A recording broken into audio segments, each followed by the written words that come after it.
Parlons laïcité, une émission proposée et préparée par RERS. RERS, les réseaux d'échange réciproque de savoir. RERS est un groupe d'éducation populaire. Les citoyens et les citoyennes participants et acteurs actifs sont sans distinction d'âge, de conviction politique ou religieuse, ni d'origine culturelle ou sociale. L'objectif est de participer concrètement à la vie de la République, même modestement, dans notre ville et dans notre région. C'est pourquoi chaque mois, nous nous retrouvons pour échanger autour d'un thème qui devrait nous permettre de cultiver et de développer notre liberté de conscience. Bonjour à toutes et tous, bienvenue pour cette nouvelle saison des Jeudis de la laïcité, notre émission Parlons laïcité. Dans le cadre de nos échanges autour de la laïcité, nous accueillons notre dessinateur caricaturiste de presse Jean Cry. Bonjour Jean Cry. Et nous accueillons notre orateur, monsieur François Lambert. Bonjour François Lambert. Je vais vous présenter rapidement. D'accord. Vous êtes avocat, vous êtes auteur chez Robert Laffont, vous avez écrit le livre « Pour qu'il soit le dernier », aux éditions donc Robert Laffont en mars 2020, et vous êtes cofondateur de l'association article10.org. Donc cet article 10, je vais le citer rapidement. L'article 10 donc, de la Déclaration des droits de l'homme et du citoyen de 1789. Nul ne doit être inquiété pour ses opinions, même religieuses, pourvu que leurs manifestations ne troublent pas l'ordre public établi par la loi. Donc cette Déclaration des droits de l'homme et du citoyen de 1789 énonce un ensemble de droits ainsi que les conditions de leur mise en œuvre. Et sa valeur constitutionnelle est reconnue par le Conseil constitutionnel depuis 1971. Et donc, ces dispositions font partie du droit positif français. Ainsi, au plus haut niveau de la hiérarchie des normes en France. Alors, à propos de vous, monsieur François Lambert, votre première passion a été le cinéma et l'écriture de scénarios.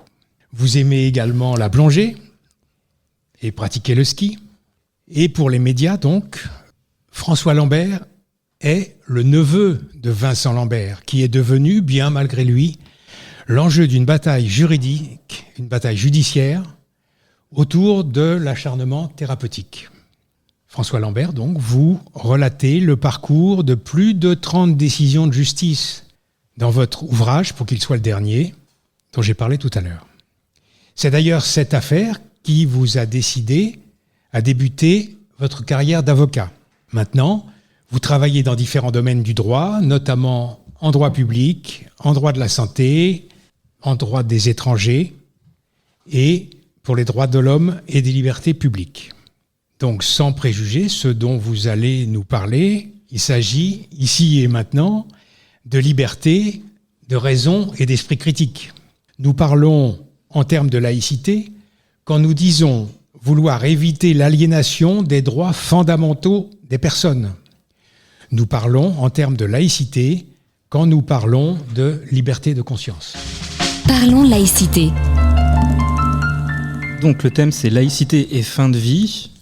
Alors je préviens tout de suite, je vais évoquer ce qui me semble être toutes les opinions sur ce sujet, qui est un sujet très sensible. Ça ne signifie pas que je vais faire leur promotion, d'ailleurs je donnerai mon opinion personnelle pour dire d'où je parle, mais j'essaye d'évoquer quand même tout le panel de ce sujet qui est ô combien religieux jusqu'à un certain point, pour certaines opinions. J'ai pas fait un travail universitaire non plus, donc vous n'aurez pas de grand 1, grand 2, etc. etc. Par contre, je vais essayer de définir les termes, puisque laïcité et fin de vie sont deux choses qui, a priori, en apparence, n'ont pas grand-chose à voir l'une avec l'autre, mais qui, effectivement, sont, de mon point de vue, assez liées. Donc la laïcité, c'est séparer le religieux de la sphère publique, ça c'est la règle que tout le monde connaît. Ça préserve le côté personnel de la religion, cela laisse aussi la liberté de ne pas croire, voire même de croire en secret, c'est-à-dire sans dire à personne pour qui on croit, de quelle façon on croit. En réalité, on dit qu'il y a autant de religions que de personnes, et on peut trouver des personnes qui sont intellectuellement très proches de nous, et qui pourtant évoluent dans d'autres religions. La laïcité permet cette rencontre là où le communautarisme, par exemple, l'évite, et où le communautarisme favorise en réalité la rencontre avec des gens qui sont très différents dans un sens où ils n'ont pas grand-chose à voir l'un avec l'autre, mais parce qu'ils ont la même religion, ils seraient censés penser pareil. Dans ce contexte, le but de la laïcité, c'est d'empêcher que des personnes proches donc, ne se rencontrent pas pour des raisons religieuses et d'éviter aussi que ne se forme une théocratie où l'humain sert la religion plutôt que l'inverse. C'est-à-dire un gouvernement qui produit des lois nécessairement dogmatiques, car elles sont une expression d'une volonté divine, et des gouvernants ou une élite qui se veut déresponsabiliser car simple instrument de cette expression. C'est évidemment un feu de paille. En réalité, c'est une forme de dictature où les tenants de l'interprétation religieuse font passer leur forme de domination bassement humaine et parfois très cynique pour un commandement suprême avec lequel ils seraient totalement étrangers. Ça leur tomberait dessus en quelque sorte. Parallèlement, vous avez un peuple qui est lui aussi déresponsabilisé car il accepte l'inacceptable pour des raisons qui lui seraient supérieures et dictées par l'élite. Et en tant qu'avocat, je ferai un lien entre l'idéal de laïcité et l'idéal de justice puisque les deux doivent se baser justement sur la raison, sur des faits, plutôt que sur des croyances ou des jugements de valeur. Le juge statue en fonction de lois et de faits, il juge normalement pas en tant qu'être supérieur. Et il n'est pas là non plus pour asseoir le pouvoir d'une théocratie et pour faire une forme d'évangélisation. La justice qui défend la théocratie, c'est une justice pour le pouvoir, c'est pas une justice pour les faibles. L'idéal de la justice, c'est quand même que les faibles aient autant de moyens de se défendre que les forts. Donc tout ce que je viens de dire là, en apparence, n'a pas de lien avec la fin de vie. Maintenant, je vais venir sur la fin de vie en elle-même et essayer de définir la fin de vie. Et vous verrez qu'il y a plusieurs définitions de la fin de vie, dont certaines se rapprochent beaucoup d'une forme d'absence totale de laïcité et d'une forme de religiosité qui est théocratique dans le sens où je viens de la décrire. Lorsqu'on parle du sujet de la fin de vie, il y a de nombreuses définitions. Et certaines de ces définitions peuvent s'éloigner de ce à quoi on peut penser en termes de fin de vie. C'est-à-dire quand on vous dit fin de vie, on pense la fin de la vie.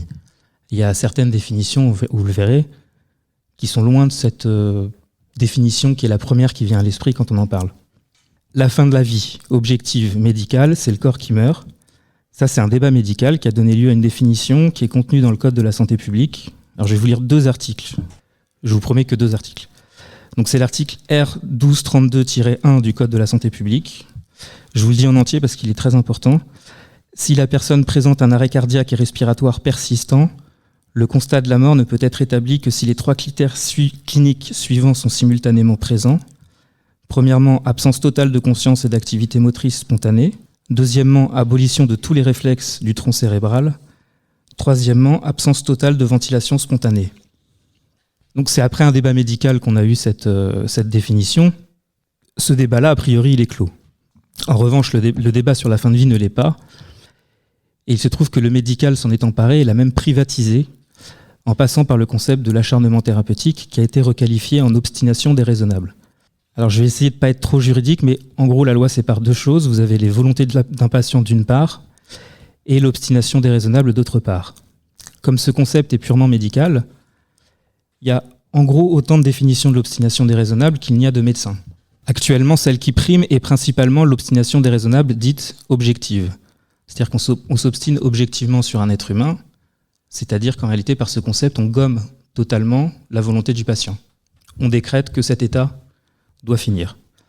Et à l'inverse, quand un état ne doit pas finir, on décrète que la volonté du patient ne vaut rien. Donc c'est en fait un prolongement des critères précédemment exposés du Code de la santé publique sur la mort. Je vais revenir un peu sur l'affaire Vincent Lambert. Vincent se trouvait dans un état végétatif, c'est-à-dire qu'on ne pouvait pas déceler de conscience chez lui. Il était au début intubé, puis on l'a extubé, il a pu respirer sans assistance, en faisant néanmoins de nombreuses fausses routes parce qu'il s'agissait d'un réflexe. Il ne s'agissait pas de quelque chose de contrôlé. Du fait de cette absence de conscience, on considère que les mouvements de son corps sont automatiques. C'est-à-dire qu'a priori, son corps fonctionne, mais de façon totalement automatique, absolument rien de conscient derrière, ni rien de voulu. Comme la respiration, ce qui explique les fausses routes. Son accident de voiture avait aussi atteint son tronc cérébral. Si on y regarde de plus près, un des 3 critères précédemment exposés de la mort est atteint. Mais tout ce qui définit la mort dans cet article, et donc par opposition la vie, est en lien avec ce qu'était son état médical. Si on reprend l'article, premièrement, absence totale de conscience et d'activité motrice spontanée, le critère était rempli pour l'absence de conscience. L'activité motrice était là, mais désordonnée. Abolition de tous les réflexes du tronc cérébral, Vincent était fortement atteint au niveau du tronc cérébral. Absence totale de ventilation spontanée, il y avait une ventilation purement spontanée. Donc le débat qui a été fait sur lui était en lien déjà avec la définition de la mort que j'ai donnée tout à l'heure, c'est-à-dire qu'on considérait que son état était très proche de la mort et que donc c'était mieux de le laisser partir. Je vais vous rappeler brièvement quelques éléments de son histoire. Il y a eu un accident de voiture en 2008, un arrêt des traitements en 2013 sans prévenir ses parents volontairement. C'est ce qui a déclenché l'affaire Vincent Lambert. Une reprise des traitements ordonnés par le tribunal 31 jours après qu'on a arrêté son alimentation et son hydratation artificielle. Vincent avait beaucoup maigri, mais il n'était pas encore décédé, puisqu'on lui donnait suffisamment d'eau pour survivre. Donc quand on donne suffisamment d'eau pour survivre à quelqu'un, il survit. Nouvelle procédure médicale pour décider de l'arrêt de ses traitements, nouvelle procédure juridictionnelle pour l'empêcher, au cours de laquelle 2 choses sont actées, son état médical, état végétatif irréversible, et les volontés qu'il avait antérieurement exprimées. Je ne veux pas être maintenu en vie dans cet état. Fin de la procédure juridictionnelle et nouvelle procédure médicale pour savoir si le nouveau médecin veut arrêter les traitements ou non. Procédure médicale qui n'ira pas à son terme, c'est-à-dire qu'il s'agissait d'un maintien en vie qui n'était pas assumé. On a juste dit « je n'ai rien décidé, donc on le maintient en vie ». Et on ne pouvait rien y faire malgré toutes les constatations qui avaient été faites. Enfin, une 4e procédure médicale, puis une procédure juridictionnelle ont abouti à l'arrêt de ces traitements en 2019. Les enseignements sont pour moi assez clairs.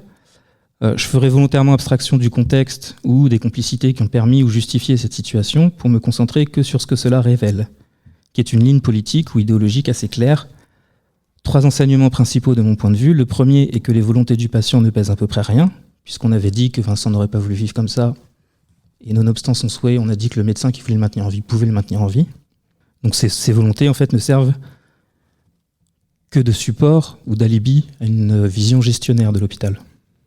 La loi donc autorise le médecin à arrêter des traitements et un médecin qui s'acharne ne risque rien. A l'inverse, un médecin qui s'éloignerait d'une vision médicale de la fin de vie, lui, risque quelque chose. Les proches sont supposés rester totalement passifs face à la décision du médecin de maintenir en vie, quand bien même il serait évident qu'ils s'acharnent, c'est-à-dire qu'ils ne peuvent pas s'approprier la décision, ils ne peuvent pas la comprendre, ils sont censés la subir. Ça rejoint ce que je disais tout à l'heure sur la théocratie. Donc ces 3 éléments combinés dessinent ce que j'ai appelé tout à l'heure l'obstination déraisonnable objective, c'est-à-dire où les volontés de l'être humain ne sont pas prises en compte. Ce concept, il est repris dans les lois Leonetti sans être explicité clairement, mais l'interprétation de la loi et les lois elles-mêmes démontrent que c'est le cas. Les lois Leonetti, il y en a eu 2, il y a une loi en 2005 et une loi en 2016, ce sont les 2 lois qui régissent la fin de vie en France. Il n'y a pas eu de loi spécifique à la fin de vie avant ça, vous avez juste une loi en 2002, la loi Kouchner, qui disait qu'un patient pouvait refuser des traitements. Et parfois, quand vous refusez un traitement qui vous maintient en vie, de fait, ça met votre vie en danger. Mais ce n'était pas spécifiquement sur la fin de vie, il y a juste les lois Leonetti de 2005 et 2016 qui ont abordé ce sujet. Et donc dans la loi, la fin de vie est vue d'un point de vue qui est spécifiquement médical. Les proches, les patients, leur volonté, ce qu'ils étaient, leur personnalité, tout ça est mis au second plan. Il y a d'abord le médical et ensuite si le médical accepte la volonté du patient ou non. Mais le médical peut ne pas accepter la volonté du patient. Pour continuer de dresser ce tableau sur la loi actuelle et faire le lien donc avec la définition de la laïcité que j'ai évoquée tout à l'heure, je vais aussi évoquer 2 dossiers dont j'ai été saisi en tant qu'avocat cette fois-ci.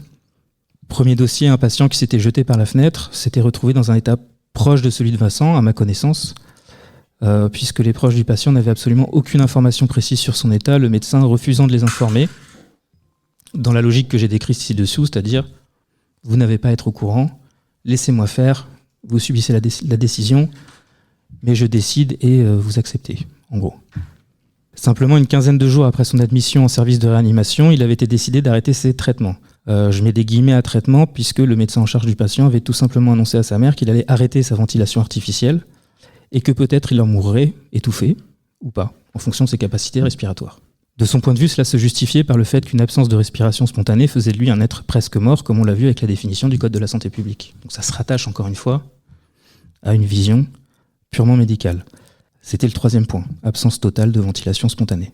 La totalité de la famille, et c'est important parce que c'était la totalité de la famille, il n'y avait pas de conflit familial comme avec l'affaire Vincent Lambert, avait estimé être méprisée, à juste titre, par le médecin en charge, et elle m'a saisi pour que j'entame une procédure. Ce que j'ai fait, on a eu une date d'audience et le patient est mort la veille de l'audience.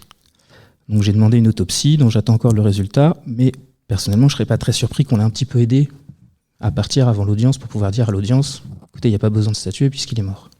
Ce patient se trouvait dans un hôpital public, en service de réanimation. Donc ça c'est important parce que dans les services de réanimation, les patients ne sont pas censés rester plus de quelques semaines avant d'être réorientés, souvent dans des cliniques privées.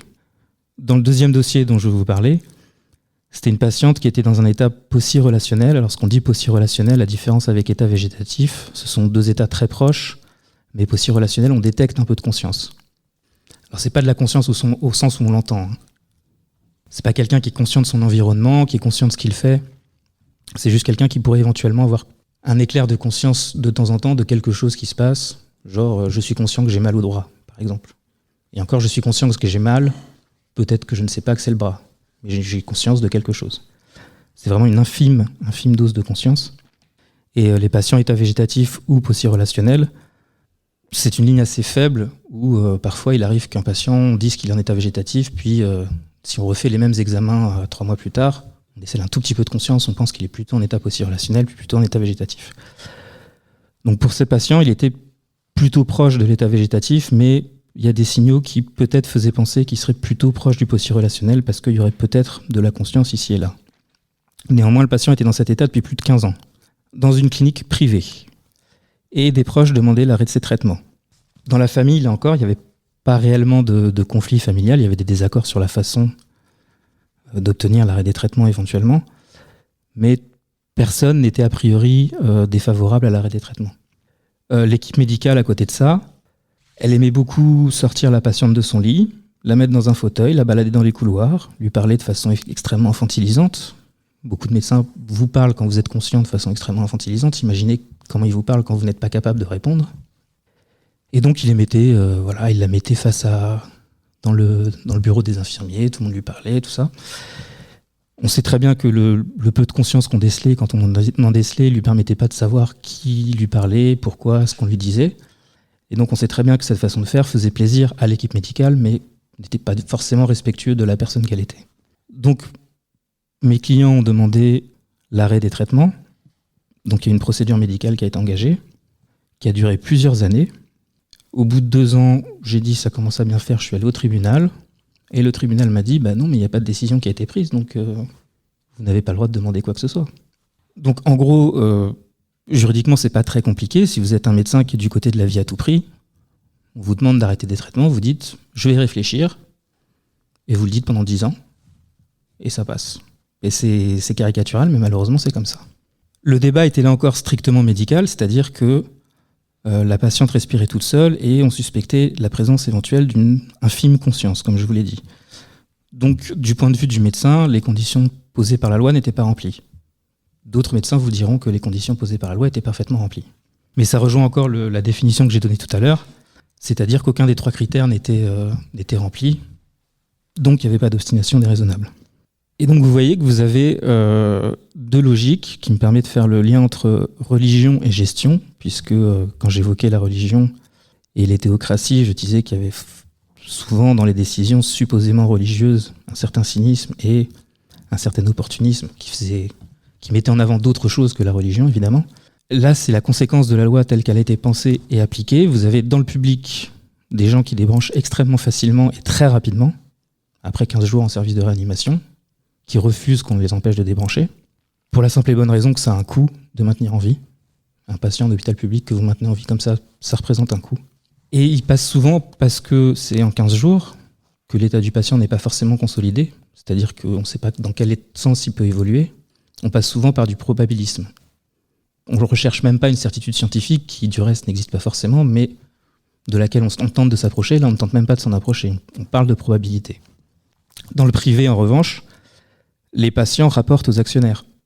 Plus vous avez de patients, plus vous pouvez construire de cliniques privées, plus vous avez des actionnaires, plus vous avez des clients, parce que ça devient ça. Et le but dans ces cliniques privées, c'est de les maintenir en vie le plus longtemps possible. Ça, c'est la raison pour laquelle ce qu'on appelle la mouvance pro-vie, qui est donc favorable à la vie à tout prix, a totalement investi les cliniques privées. Dans l'affaire Vincent Lambert, il y a énormément de tribunes qui sont sorties de soi-disant 70 médecins qui s'opposaient à l'arrêt des traitements de Vincent. Tous venaient du privé. Et donc, ce que je viens de vous dire, c'est que la loi protégeait ces gens-là. La loi a été rédigée pour protéger la mouvance pro-vie. La mouvance pro-vie, elle est exclusivement religieuse. Donc la loi est faite pour protéger la vision religieuse de certains médecins, y compris contre les patients eux-mêmes. C'est toujours au nom du droit à la vie des patients qu'ils invoquent. Le but du jeu, entre guillemets, dont sont otages les patients, c'est finalement pour les médecins gestionnaires du public de tarir la source des cliniques privées. C'est-à-dire que s'il n'y a plus aucun patient qui sort de réanimation pour aller en clinique privée, les cliniques privées n'ont plus de patients pour se maintenir en vie. Ça, c'est une vision qui est plutôt gestionnaire et médicale de la fin de vie. Et je vous ai cité justement l'article de la santé publique sur la mort parce que faut comprendre le réflexe des médecins, entre guillemets, c'est-à-dire de là où ils parlent, ce qu'ils ont étudié et quel lien ils font entre l'obstination déraisonnable et leurs études en médecine. L'obstination déraisonnable est nécessairement liée à la définition que j'ai donnée de la mort avec, comme je vous l'ai dit, des visions différentes d'un médecin à l'autre, notamment entre le clinique et entre le privé et le public, par exemple. Pour nombre d'entre eux, on ne peut décider d'arrêter des traitements que si on voit que les critères de la mort, certains d'entre eux commencent à être atteints et que d'autres vont être atteints assez rapidement. En gros, on considère que la médecine a fait tellement de progrès qu'il faut qu'elle repousse les limites de la mort et que donc, par conséquent, il faut repousser les limites de la définition de la mort. C'est ça, en gros, la logique de la loi Leonetti. Là, j'ai parlé des personnes inconscientes. Pour les personnes conscientes, c'est le deuxième article que je vais vous citer. C'est seulement une partie de l'article que je vais vous citer, l'article L1110-5-2 du Code de la santé publique. À la demande du patient d'éviter toute souffrance et de ne pas subir d'obstination déraisonnable, une sédation profonde et continue provoquant une altération de la conscience maintenue jusqu'au décès, associée à une analgésie et à l'arrêt de l'ensemble des traitements de maintien en vie, est mise en œuvre dans les cas suivants. Lorsque le patient est atteint d'une infection grave et incurable et dont le pronostic vital est engagé à court terme, présente une souffrance réfractaire au traitement. Je vais m'arrêter 2 secondes sur la souffrance réfractaire au traitement. Le terme de réfractaire, c'est encore une fois un terme médical. C'est-à-dire qu'il n'y a aucun médicament qui peut empêcher la souffrance. Scientifiquement, c'est très compliqué de prouver que quelqu'un souffre ou ne souffre pas. Nombre de médecins considèrent qu'avant, il y avait un problème de traitement qui était inadapté à la souffrance, mais que maintenant, ça n'existe plus. C'est-à-dire que c'est écrit dans la loi qu'il faut qu'il y ait des conditions, soit la souffrance réfractaire. Le législateur l'a écrit en sachant pertinemment que beaucoup de médecins ne croyaient même pas à l'existence de la souffrance réfractaire. Le deuxième cas dans lequel on peut donc avoir une sédation profonde et continue jusqu'au décès, c'est lorsque la décision du patient atteint d'une infection grave et incurable d'arrêter un traitement engage son pronostic vital à court terme et est susceptible d'entraîner une souffrance insupportable. Souffrance insupportable, ce serait une formulation qui est un peu plus subjective, un peu plus propre au patient. Et là encore, on voit que c'est une tentative d'essayer de mettre le patient un peu plus au cœur de la décision, mais ça reste une tentative et beaucoup de médecins la refusent. C'est-à-dire qu'on parle d'un patient qui décide de lui-même d'arrêter des traitements et qui considère que ses souffrances sont insupportables. Donc au final, on voit que les données sont principalement médicales et que le médecin doit connaître à court terme les conséquences de l'état du malade. C'est-à-dire qu'à court terme, toujours en se rapprochant de la définition de la mort, il sait quelles conséquences vont intervenir, qui vont en cascade, des réactions en cascade qui vont entraîner l'arrêt de la respiration, l'arrêt du cœur, l'arrêt de la ventilation, etc. Donc on est toujours dans cette définition finalement de la mort, même pour les patients qui sont en état de s'exprimer. On ne parle pas d'irréversibilité, par exemple. L'irréversibilité d'un état ou le fait que l'état empire, ce n'est pas le sujet de la loi. Le sujet de la loi, c'est vraiment qu'il faut que vous soyez très proche de la mort. Pour revenir sur la laïcité et la fin de vie, lorsqu'on évoque l'arrêt des traitements, c'est-à-dire qu'on arrête des traitements, c'est présenté comme un acte où le médecin n'a pratiquement pas de responsabilité. Il dit c'est fini, il arrête, et la nature fait le reste. Ça, c'est leur définition de la chose. Pour en avoir parlé avec beaucoup de médecins, il y a quelque chose, là encore, de religieux dans cette façon de faire, puisque vous avez un lien avec l'éternité qui n'est pas cassé parce que la mort n'est pas interrompue de façon nette par le médecin. C'est ça leur logique, c'est-à-dire on laisse la nature faire. Sauf que quand on débranche, on ne laisse pas que la nature faire, on débranche. Mais ce que eux prétendent, c'est que le fait de débrancher fait qu'ils n'y sont pour rien dans la mort du patient et que c'est juste la nature qui a fait les choses. C'est-à-dire qu'on en revient à cette définition de la religion qui envahit l'espace public dont je parlais tout à l'heure, une façon de déresponsabiliser quand on prend une décision, une façon de se penser comme celui qui laisse la divinité faire son travail finalement. C'est-à-dire la médecine va trop loin et la médecine empêche ce qui devrait se faire d'être fait. Et donc, l'être humain se retire. C'est exactement l'inverse que ce dont je vais parler plus tard, c'est-à-dire l'aide active à mourir, où c'est un choix du patient et où c'est pas exclusivement médical. L'arrêt des traitements entraîne souvent un corps en grande souffrance.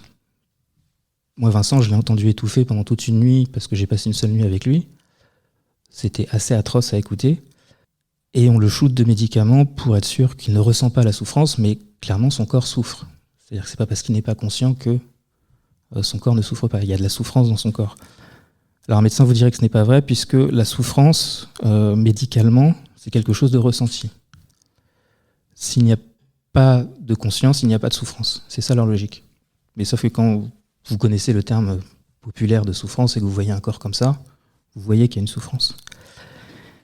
Et ça me rappelle un tout petit peu une vision catholique que je connais bien, de la souffrance qui est rédemptrice et salvatrice d'un être humain. C'est-à-dire qu'il y a une façon de dire, il va se rapprocher de Dieu, il est en train de se rapprocher de Dieu, il se lave, quelque chose comme ça.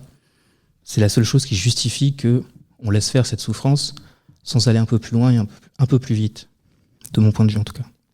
Donc tout ça fait que c'est comme si c'était le médecin qui n'avait rien décidé quand il arrête des traitements. Pourtant, quand il arrête des traitements, ça provoque un étouffement, ça provoque une mort par dénutrition et déshydratation ou par les complications que l'absence d'eau et de nourriture entraîne. Mais de son point de vue, il n'est que l'instrument d'une mort pratiquement accomplie. Une façon de voir qui est très religieuse, de mon point de vue. La loi, c'est un dogme religieux et médical. Cette loi-là, en tout cas. Et nous sommes donc loin d'une certaine laïcité. Donc si on fait le bilan de tout ça, vous avez du religieux d'une part et de la gestion d'autre part, les deux se rencontrant, qui, comme j'ai dit tout à l'heure, constate que la médecine peut repousser les limites de la mort et qu'il convient d'adapter la définition de la mort à ce fait, notamment pour des raisons budgétaires. Il faut savoir que Jean Leonetti, qui est l'auteur des lois de 2005 et de 2016, pour avoir parlé à de nombreux journalistes qui lui ont parlé, à peu près tout le temps en off, même si parfois il le dit du bout des lèvres, il se félicite tout le temps d'avoir obtenu, pour faire voter sa loi, l'accord des trois principales religions monothéistes de France. C'est pour lui un argument pour vendre sa loi. Et c'est une des premières choses qu'il dit aux journalistes quand il l'appelle. Il faut aussi savoir qu'il est farouchement opposé à tout ce qui pourrait ressembler à une interruption nette de la vie, sur laquelle je reviendrai dans un instant. Donc concrètement, pour maintenir ce dogme, il a besoin des organisations confessionnelles, notamment en tant que lobby politique. Et il s'appuie sur elles. Et c'est notamment ça qui explique un des éléments de langage des défenseurs de la loi, qui est l'apaisement. Lui a réussi à obtenir l'apaisement puisqu'il a réussi à calmer les religions, puisqu'il a réussi à obtenir leur accord. Aller plus loin, à l'inverse, ne les calmerait pas. Donc l'idéal est de maintenir un statu quo pour ne pas se mettre à dos les religieux. C'est ça sa logique. Donc c'est une logique qui est revendiquée comme étant plutôt religieuse. Et c'est ce qui explique le lien que j'ai fait tout à l'heure entre les pro-vie d'un côté et les défenseurs de la loi Leonetti de l'autre, tous les autres étant totalement exclus. En fait, vous avez la fin de vie en France qui est basée sur une vision religieuse au sein de laquelle divers courants religieux s'expriment, comme au Vatican finalement. Les personnes sincèrement convaincues par la loi Leonetti, celles qui interprètent la volonté divine comme leur permettant de laisser partir, puisque finalement la médecine serait en porte-à-faux avec la religion, avec le libre cours de la religion, je dirais que ce serait plutôt des jésuites. Et ceux qui se servent de la loi Leonetti pour rétro-pédaler, c'est-à-dire pour revenir en arrière, c'est-à-dire pour imposer la vie à tout prix, qui ont une interprétation de la loi qui systématiquement va dans le sens de la vie à tout prix, ce serait plutôt ceux qui sont l'Opus Dei ou la Fraternité Saint-Pédis dans la religion catholique. La Fraternité Saint-Pédis, c'était la mouvance à laquelle appartenaient les parents de Vincent, par exemple. Le premier médecin qui voulait arrêter les traitements de Vincent, il venait du parti de Christine Boutin. Leonetti aussi se réclame du catholicisme. C'est-à-dire que c'est une loi qui est clairement religieuse avec une cohabitation de divers courants religieux en son sein. Et un refus de tout ce qui n'est pas religieux. Donc ça, c'était une longue partie, destinée à poser le débat et à évoquer le côté dogmatique et politique et religieux de la loi actuelle et à vous donner une première définition de ce que pouvait être la fin de vie pour cette mouvance.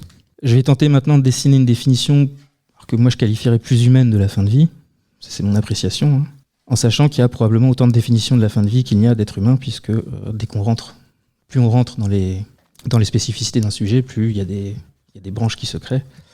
Quand on parle de fin de vie, souvent on évoque ce qui me semble-t-il être une impasse. C'est-à-dire quelqu'un qui se trouve dans une impasse et qui préfère mourir plutôt que de rester en vie. Quelqu'un qui est dans une situation où tous ses repères, tout ce qui lui permettait de profiter un tant soit peu de la vie, tout ça n'existe plus ou disparaît petit à petit. Ça peut être physique. On évoque souvent la maladie de Charcot, par exemple.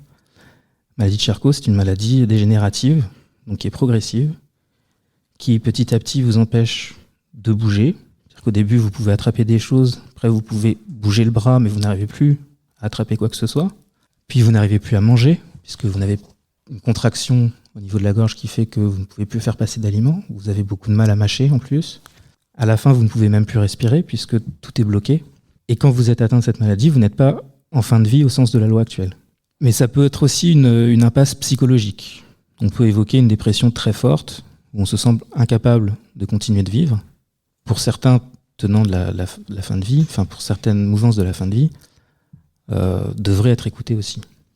Donc, lorsqu'on parle de fin de vie, vous avez en gros 3 blocs, j'en ai évoqué 2, ceux qui sont plutôt du côté du maintien en vie à tout prix, ce qu'on appelle les pro-vie, ceux qui sont plutôt du côté de l'arrêt des traitements, qui est plutôt la loi Leonetti, et vous en avez d'autres qui sont favorables à ce qu'on appelle l'euthanasie ou le suicide assisté, c'est-à-dire un acte qui est assumé en tant que tel, et surtout où on recherche la brièveté pour empêcher la souffrance. La différence entre euthanasie et suicide assisté réside dans le fait que dans le premier cas, c'est le médecin qui pratique l'acte, alors que dans le second, c'est la personne elle-même. Et encore au sein du suicide assisté, vous avez beaucoup de façons de faire différentes. Cela va de la pilule que la personne prend elle-même, qui est prescrite par un médecin. Donc elle a la pilule sur elle 24 heures sur 24, elle la prend quand elle veut, ou elle ne la prend pas. En tout cas, la pilule est à sa disposition et ça peut la rassurer. Et ça va de ça à un mécanisme médical qui est relativement lourd, où tout est préparé par le médecin, et le patient intervient en dernier lieu, c'est-à-dire que c'est lui qui déclenche le mécanisme. Et si elle ne le fait pas, ça signifie qu'il faut tout recommencer, c'est-à-dire reprendre un rendez-vous, aller dans le même lieu qui a déjà été choisi, pour tout refaire depuis le début. Le euthanasie et suicide assisté, je les regrouperai sous le sigle aide active à mourir. C'est-à-dire que les définitions, je vous les ai données, il y en a une qui est moins médicalisée que l'autre, une où le médecin a moins sa place que l'autre. Ça veut dire que le médical n'a pas sa place. Les constatations médicales peuvent avoir leur place autant dans l'une que dans l'autre, mais la place du médecin n'est pas la même, et la place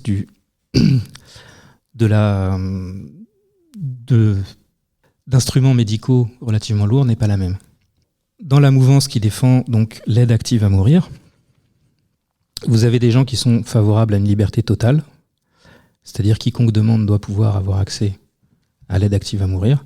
En général, ils ne se présentent pas comme ça, Ils cherchent des médecins alibis et ils créent divers concepts qui n'ont pas grand-chose de médical, mais qui sont mis en avant par des médecins qui prétendent que ces concepts sont médicaux pour pouvoir obtenir finalement le droit, pour pouvoir accéder à toutes les demandes. La principale étant la souffrance psychique, c'est-à-dire quand vous avez souffrance psychique, en général, ça veut dire liberté totale, puisqu'il est quand même très compliqué d'affirmer qu'une personne qui demande à mourir ne souffre pas psychiquement. En général, c'est quelqu'un qui ne va pas bien. Et vous avez d'autres personnes qui pensent qu'il doit y avoir une justification médicale. Mais pas au sens où je l'ai précédemment décrite, c'est-à-dire pas en fonction des 3 critères qui vous rapprocheraient de la mort, mais plutôt de critères d'irréversibilité d'un état et de souffrance pour le patient. Je vous renvoie à ce que je vous disais tout à l'heure sur la souffrance insupportable évoquée par la loi et la souffrance réfractaire.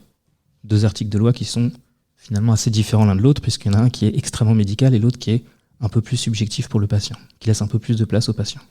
Donc comme j'ai dit, le marqueur entre ces 2 visions se voit principalement dans la volonté ou non d'ouvrir l'aide active à mourir aux maladies psychiques, justement. C'est-à-dire à un moment où l'impasse dans laquelle se trouve la personne n'a pas de réelle justification physique, mais est exclusivement intellectuelle. Et à partir de là, je peux dégager 2 autres définitions de la fin de vie. Vous en avez une qui dit « la fin de vie est ce moment où une personne décide que c'est la fin ». Vous n'avez rien à dire, elle décide que c'est la fin.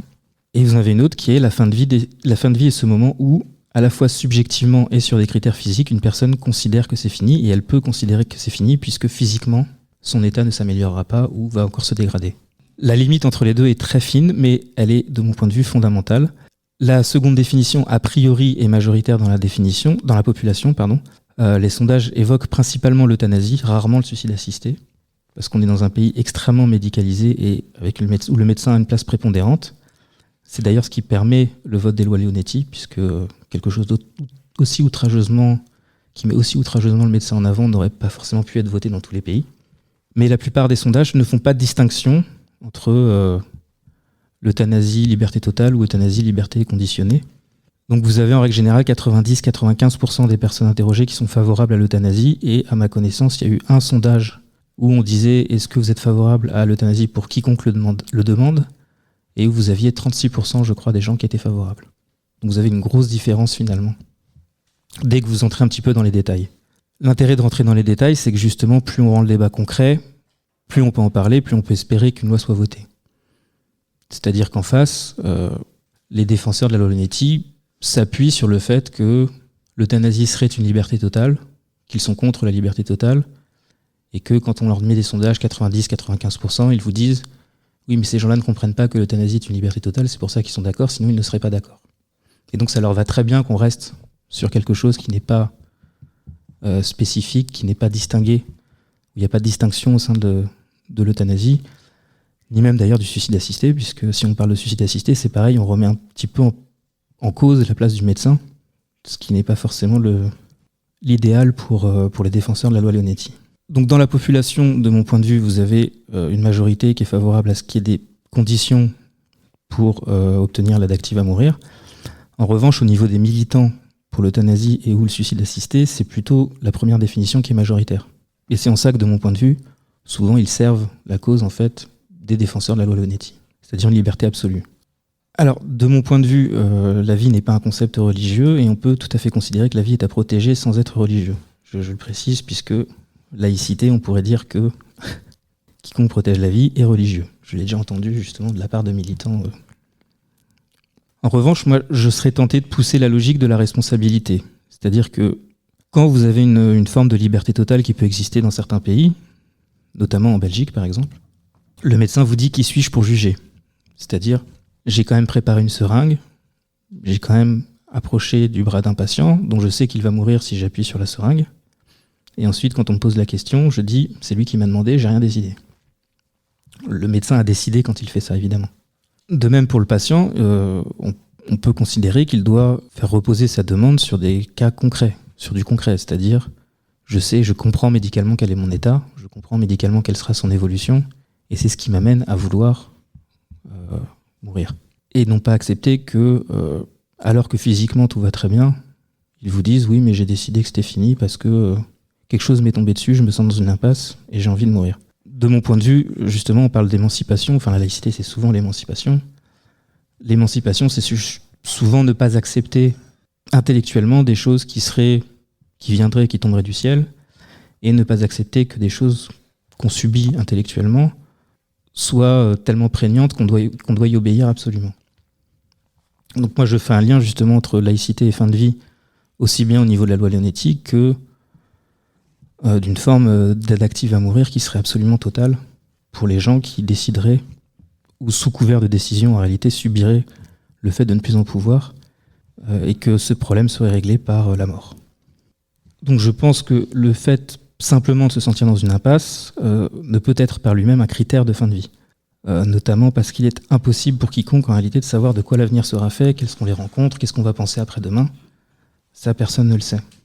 Et donc je parle évidemment des maladies psychiques, dont certaines sont d'ailleurs cycliques. C'est-à-dire que vous avez des pays par exemple qui ont légalisé l'aide active à mourir, y compris pour des maladies psychiques, mais certains d'entre eux refusent pour les maladies qui sont cycliques. C'est-à-dire quand une personne, quand elle monte, elle prépare la descente, si à ce moment-là elle demande quelque chose, on lui dira non parce que c'est très bien qu'après-demain, elle sera dans un autre état. Là encore une fois, je donne mes opinions, mais j'évoque aussi les définitions, j'essaie de brosser un panel large, mais en disant d'où je parle, c'est-à-dire sans cacher quelles sont mes opinions. Donc pour résumer, quand vous avez un cancer qui vous ronge et que vous ne pouvez pas lutter contre par des traitements appropriés, c'est-à-dire que vous savez que vous ne vous en sortirez pas, vous pouvez lutter contre lui une ultime fois en l'empêchant de vous prendre petit à petit tout ce qu'il vous reste, en sachant que si vous avez 3 semaines de fin de vie atroces, tous les souvenirs de votre vie seront masqués par cette souffrance, ce qui n'est pas la meilleure façon de finir. En revanche, lorsque vous êtes en proie à une dépression, le fait de mourir, ça fait gagner la dépression.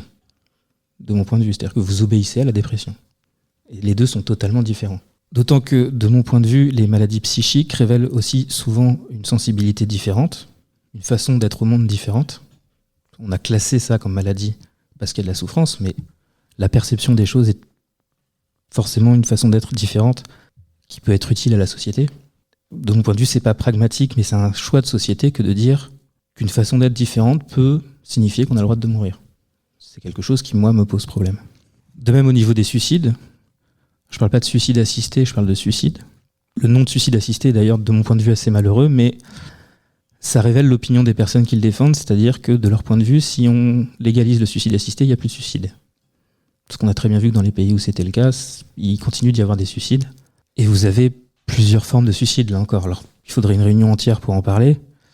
Mais en gros, vous avez des personnes qui n'en peuvent plus, qui sont encore donc dans une impasse psychique, mais qui veulent simplement disparaître. C'est-à-dire sans faire de peine aux proches. Vous avez beaucoup de gens qui s'isolent pour mourir, qui essayent d'avoir un dernier repas avec des proches sans leur dire quoi que ce soit.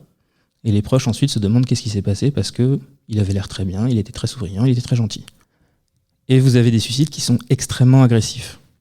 C'est-à-dire une mise en scène extrêmement sordide dans un endroit où on sait que telle ou telle personne va nous découvrir et sera probablement traumatisée à vie. Je ne vais pas aller plus loin sur ce sujet, je vous pose simplement la question.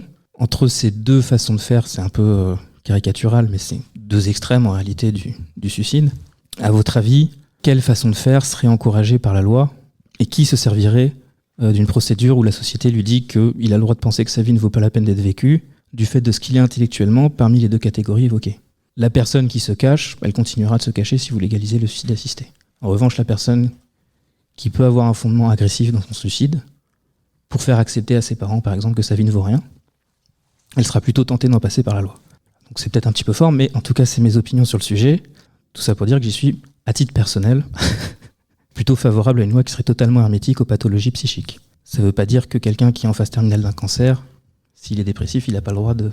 Voilà. Mais il faut se concentrer sur le côté cancer. Et après, si lui peut réfléchir de façon libre et éclairée, et un dépressif peut réfléchir de façon libre et éclairée, on doit prendre sa parole et on n'a pas à juger le reste. Pour finir, la question qui se pose selon moi, donc, du coup, c'est comment faire une loi dont la rédaction est nécessairement courte, parce que vous ne faites pas des lois qui font des pages et des pages qui abordent tous les cas, ça n'existe pas, mais une loi courte dont l'application permettrait à la fois d'éviter que les personnes qui n'entrent pas dans son cadre puissent obtenir de mourir, c'est-à-dire repousser les limites de la loi petit à petit jusqu'à une liberté totale, mais aussi une loi où celles qui ont le droit d'en bénéficier puissent en bénéficier, nonobstant l'opinion du médecin qui les prend en charge. Parce que quand on parle de fin de vie, c'est un sujet plus que sur à peu près n'importe quel autre, et plus que sur l'avortement dont que je vais évoquer juste après. On n'a pas forcément le choix de son médecin traitant. C'est-à-dire qu'on peut être hospitalisé dans un endroit, on ne peut plus bouger, et on a un médecin qui décide de tout. Et on n'a aucun recours. J'évoquais au début de mon intervention le lien que je faisais entre laïcité et justice. Donc c'est forcément mon prisme puisque je suis avocat. Mais moi, il me semble que ça passerait par là. C'est-à-dire que pour que la loi soit appliquée, il faut nécessairement réduire la liberté du médecin au profit de celle du patient, sans déresponsabiliser. C'est-à-dire que le lobby des médecins prétend confondre perte de pouvoir et déresponsabilisation. Il vous explique, si jamais vous avez porté atteinte à son pouvoir, le médecin ne sera qu'une chambre d'enregistrement, il sera déresponsabilisé, etc., etc. Non, il reste responsable, justement parce qu'il a moins de pouvoir. C'est-à-dire que si le médecin a moins de pouvoir, il a nécessairement plus de responsabilité. Il n'a aucune obligation de pratiquer un acte qu'il ne veut pas pratiquer. En revanche, il a l'obligation d'écouter son patient et d'appliquer la loi, et de permettre à la loi d'être appliquée. En revanche, si l'interprétation de la loi est laissée à chaque médecin, chacun l'interprétera comme bon lui semble et se servira de sa position pour trouver des justifications médicales là où il n'y en a pas, dans un sens ou dans l'autre. Je vous ai évoqué déjà la loi Leonetti qui ne va pas très loin, et des médecins qui considèrent que pour un patient en état végétatif, les conditions ne sont pas remplies. Alors que beaucoup de médecins vous disent que si, les conditions sont largement remplies. Et le Conseil d'État aussi l'a dit. Lorsqu'on parle de fin de vie, on parle de la finitude de l'être humain. Tout être humain y est confronté et tout être humain se pose la question. Aucun être humain ne se pose jamais la question de la fin de vie. L'angoisse de la mort, c'est un truc à l'adolescence que tout le monde a, principalement à l'adolescence, on le découvre. On fait ce qu'on peut pour faire avec, parfois très bien, parfois moins bien. On se trouve des raisons de vivre, c'est aussi un moteur. Enfin, ça enclenche plein de choses. Vous avez donc des médecins qui prétendent vous protéger de ces questions en vous expliquant que laissez-les faire, ça va le faire, vous n'avez pas à y penser. Moi, je pense plutôt que c'est un sujet qui est ô combien universel Et surtout, c'est un sujet qui est très complexe, mais qui ne demande aucune connaissance particulière. C'est-à-dire que cette complexité, on y est tous confrontés, qu'on le veuille ou non. Moi, la complexité du droit, j'y suis confronté parce que je suis avocat, mais quelqu'un qui n'est pas juriste, il n'y est pas confronté. La complexité de la médecine, c'est pareil. La complexité de l'angoisse de la mort, la fin de vie, la finitude, la maladie, tout ça, ce sont des choses auxquelles on est tous potentiellement confrontés.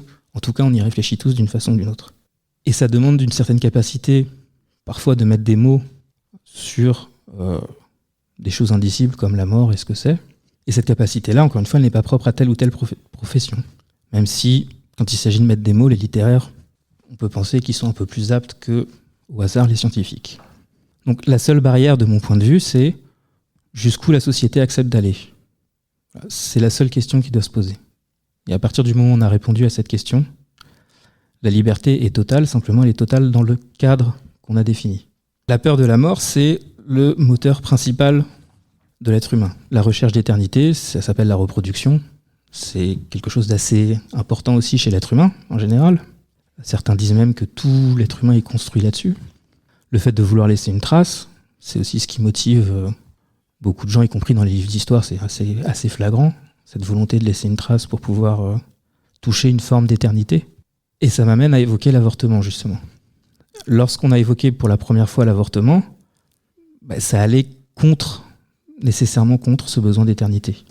Pourquoi s'en prendre à la volonté de l'être humain de se survivre ? C'était ça, en gros, la question qui était posée par les opposants de l'avortement.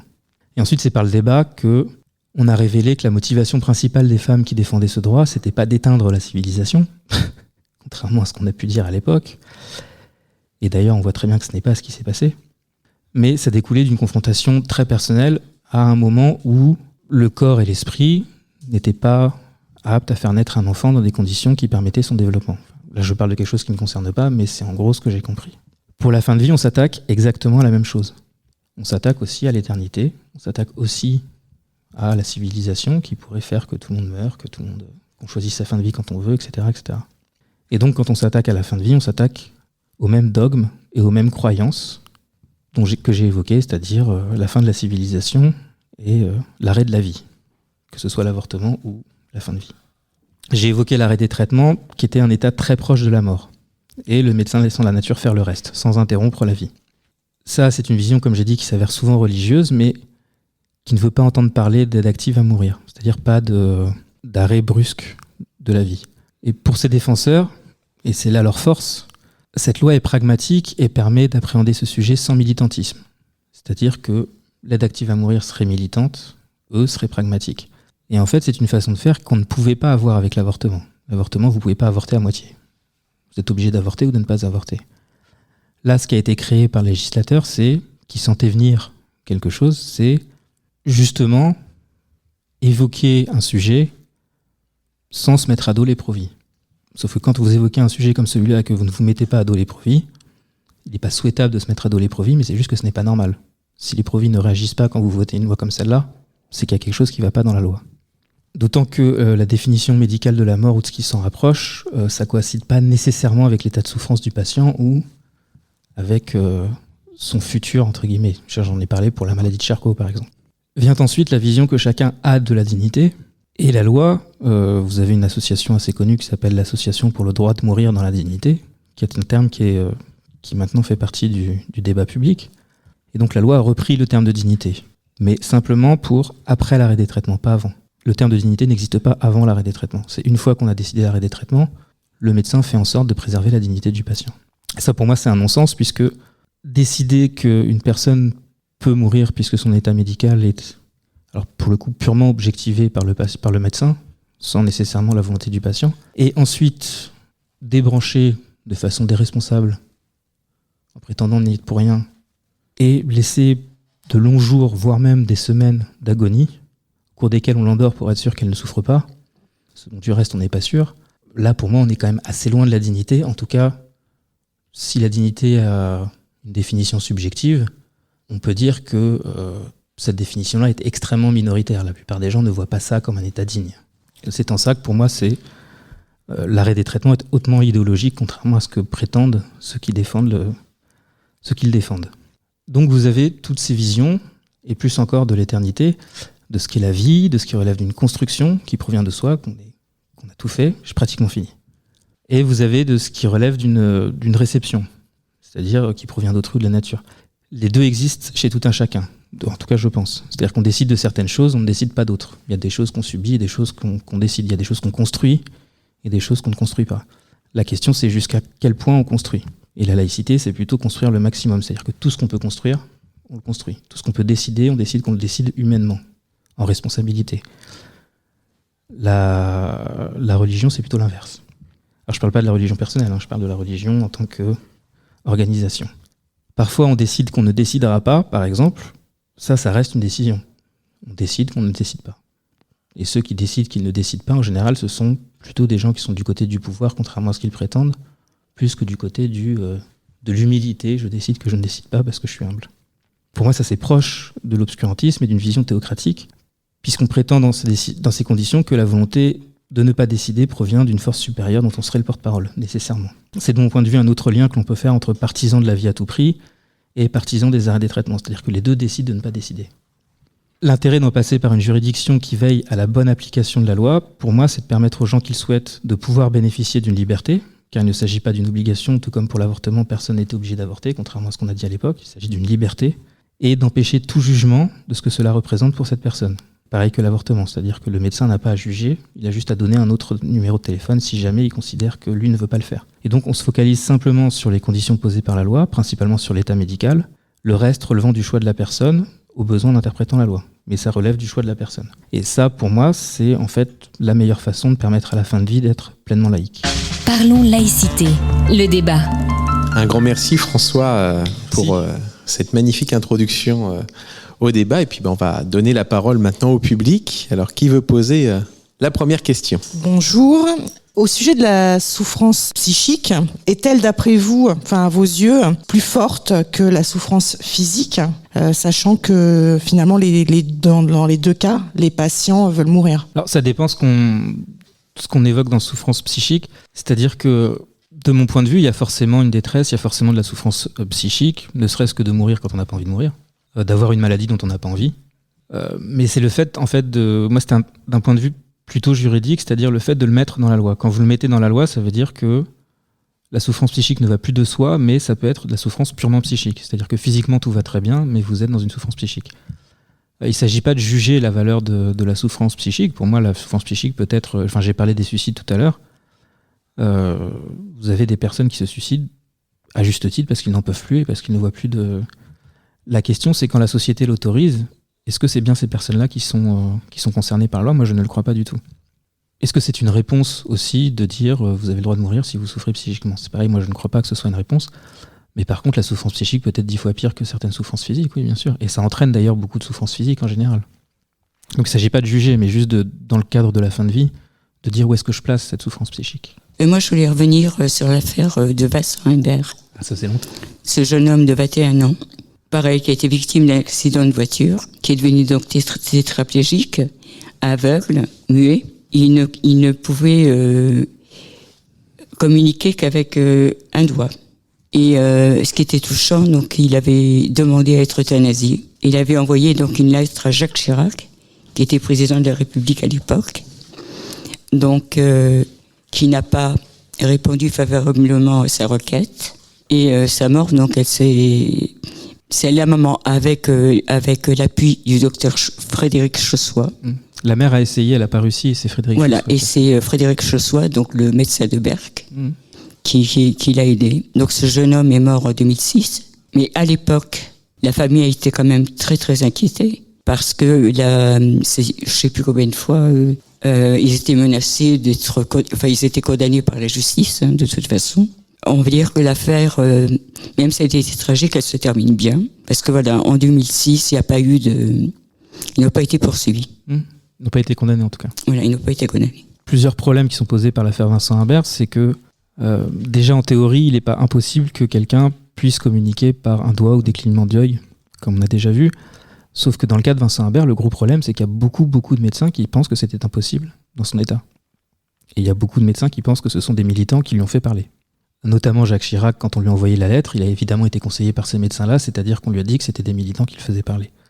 Donc ça peut expliquer sa réaction. Il y a eu un embrasement médiatique tel que c'était plus possible de revenir en arrière et qu'il y a une cause qui a été défendue avec des gens qui, dans le monde médical, auraient pu être d'accord, mais qui se sont complètement braqués et retournés justement parce qu'ils étaient convaincus que le patient n'avait pas du tout communiqué, qu'il était incapable d'écrire quoi que ce soit. Et ça a pu poser de gros problèmes, c'est-à-dire que, et en outre, vous avez des militants qui ont encouragé, en tout cas soutenu, la mère dans son acte, qui était un acte mis en scène en disant c'est la faute des médecins qui l'obligent à faire ça. Sauf que si vous prenez le fait que peut-être il n'a rien dit parce qu'il n'était pas capable de dire quoi que ce soit, et qu'ensuite il y a des militants qui soutiennent la mère qui veut tuer son enfant, parce que c'est quand même ça, cette affaire, elle a en fait déclenché une fracture entre les élites et le peuple. En gros, c'est pour parler comme ça. Vous avez des élites qui étaient au courant de ce qui se passait du côté militant de l'affaire, et vous avez beaucoup de gens en France qui n'avaient jamais entendu parler de fin de vie ou qui ne connaissaient pas du tout ce sujet ou qui ne pensaient pas que la question pouvait se poser, qui se sont posé la question. C'est-à-dire qu'elle a eu un effet double en fait d'information dans la population, mais moi je pense qu'on aurait pu obtenir l'information autrement, par d'autres affaires et par quelque chose de peut-être un peu plus cadré et correct. Mais ça a aussi braqué beaucoup en haut lieu, et notamment tous les médecins qui s'y connaissent un peu, et beaucoup de gens. Donc voilà, c'est plutôt mitigé. Après, il faut savoir que, comme j'ai dit tout à l'heure, la vision de l'obstination déraisonnable objective, c'est lui qui a déclenché la nécessité de la loi Leonetti. La loi Leonetti a été votée parce qu'il y a eu l'affaire Vincent Imbert, et lui est rentré dans le cadre de cette loi. C'est-à-dire que même si je ne suis pas d'accord sur la façon de faire terminer ses jours un être humain provoqué par la loi Leonetti, en tout cas lui est rentré dans le cadre de cette loi. Ça veut dire qu'il y a des gens qui ont fait voter cette loi Leonetti contre les militants, alors qu'ils sont d'accord avec l'arrêt des traitements pour un patient comme celui-là. Ce qui est problématique aussi, puisque finalement ça crée des ennemis qui à la base n'en sont peut-être pas. Donc c'est là qu'on mesure la complexité personnelle de chacun, des médecins, etc. Mais ce que j'ai envie, moi, de chercher à mesurer davantage, c'est ce que vous nous disiez au début, en introduction, et puis en cours de route. Il s'agit d'aspects juridiques. Donc, en dehors des cas particuliers, qui sont importants, j'aurais envie que vous nous disiez comment, en Belgique, la loi a pu arriver à une conclusion différente de la législation française. Alors déjà, il faut savoir que en France, on a parfois, à juste titre, moi je suis très français, tendance à donner des leçons aux autres. Malheureusement, il n'y a pas de différence avec la fin de vie, c'est-à-dire que Leonetti donne beaucoup de leçons aux autres, alors qu'on est un pays, on doit être le 10e en Europe à avoir légalisé l'arrêt des traitements, et la loi belge qui légalisait l'euthanasie, elle, a été votée 3 ans avant la loi française. C'est-à-dire que les Belges ont fait le choix avant la loi française, avant même l'affaire Vincent Imbert, avant tout. Comment ça s'est passé ? Je crois, alors il me semble, mais je ne suis pas certain pour le coup, mais que déjà vous n'avez pas d'aller-retour entre les assemblées comme Assemblée nationale, Sénat, Assemblée nationale, Sénat, comme en France. Et donc il était possible de faire voter une loi assez rapidement, dans une espèce de torpeur. Et je crois que c'est ce qui s'est passé, c'est-à-dire que moi je parle à des Belges qui me disent souvent que ce serait peut-être pas possible maintenant de voter la même loi. C'est-à-dire qu'ils ont pu le faire à l'époque parce qu'il y avait une majorité, je crois, d'écologistes, en tout cas qui était présente dans l'hémicycle, parce que c'était même pas, ça ne joue pas nécessairement avec la majorité telle qu'elle est. Il suffit qu'il y ait un groupe qui soit majoritaire, mais où les absents sont un peu plus nombreux que dans l'autre. Mais par contre, la loi a mis en place un contrôle a posteriori, c'est-à-dire une fois que l'euthanasie était pratiquée. Et c'est un contrôle extrêmement minimal qui, en réalité, pas tous les cas ne sont contrôlés, c'est-à-dire qu'ils prennent un dossier par-ci, un dossier par-là.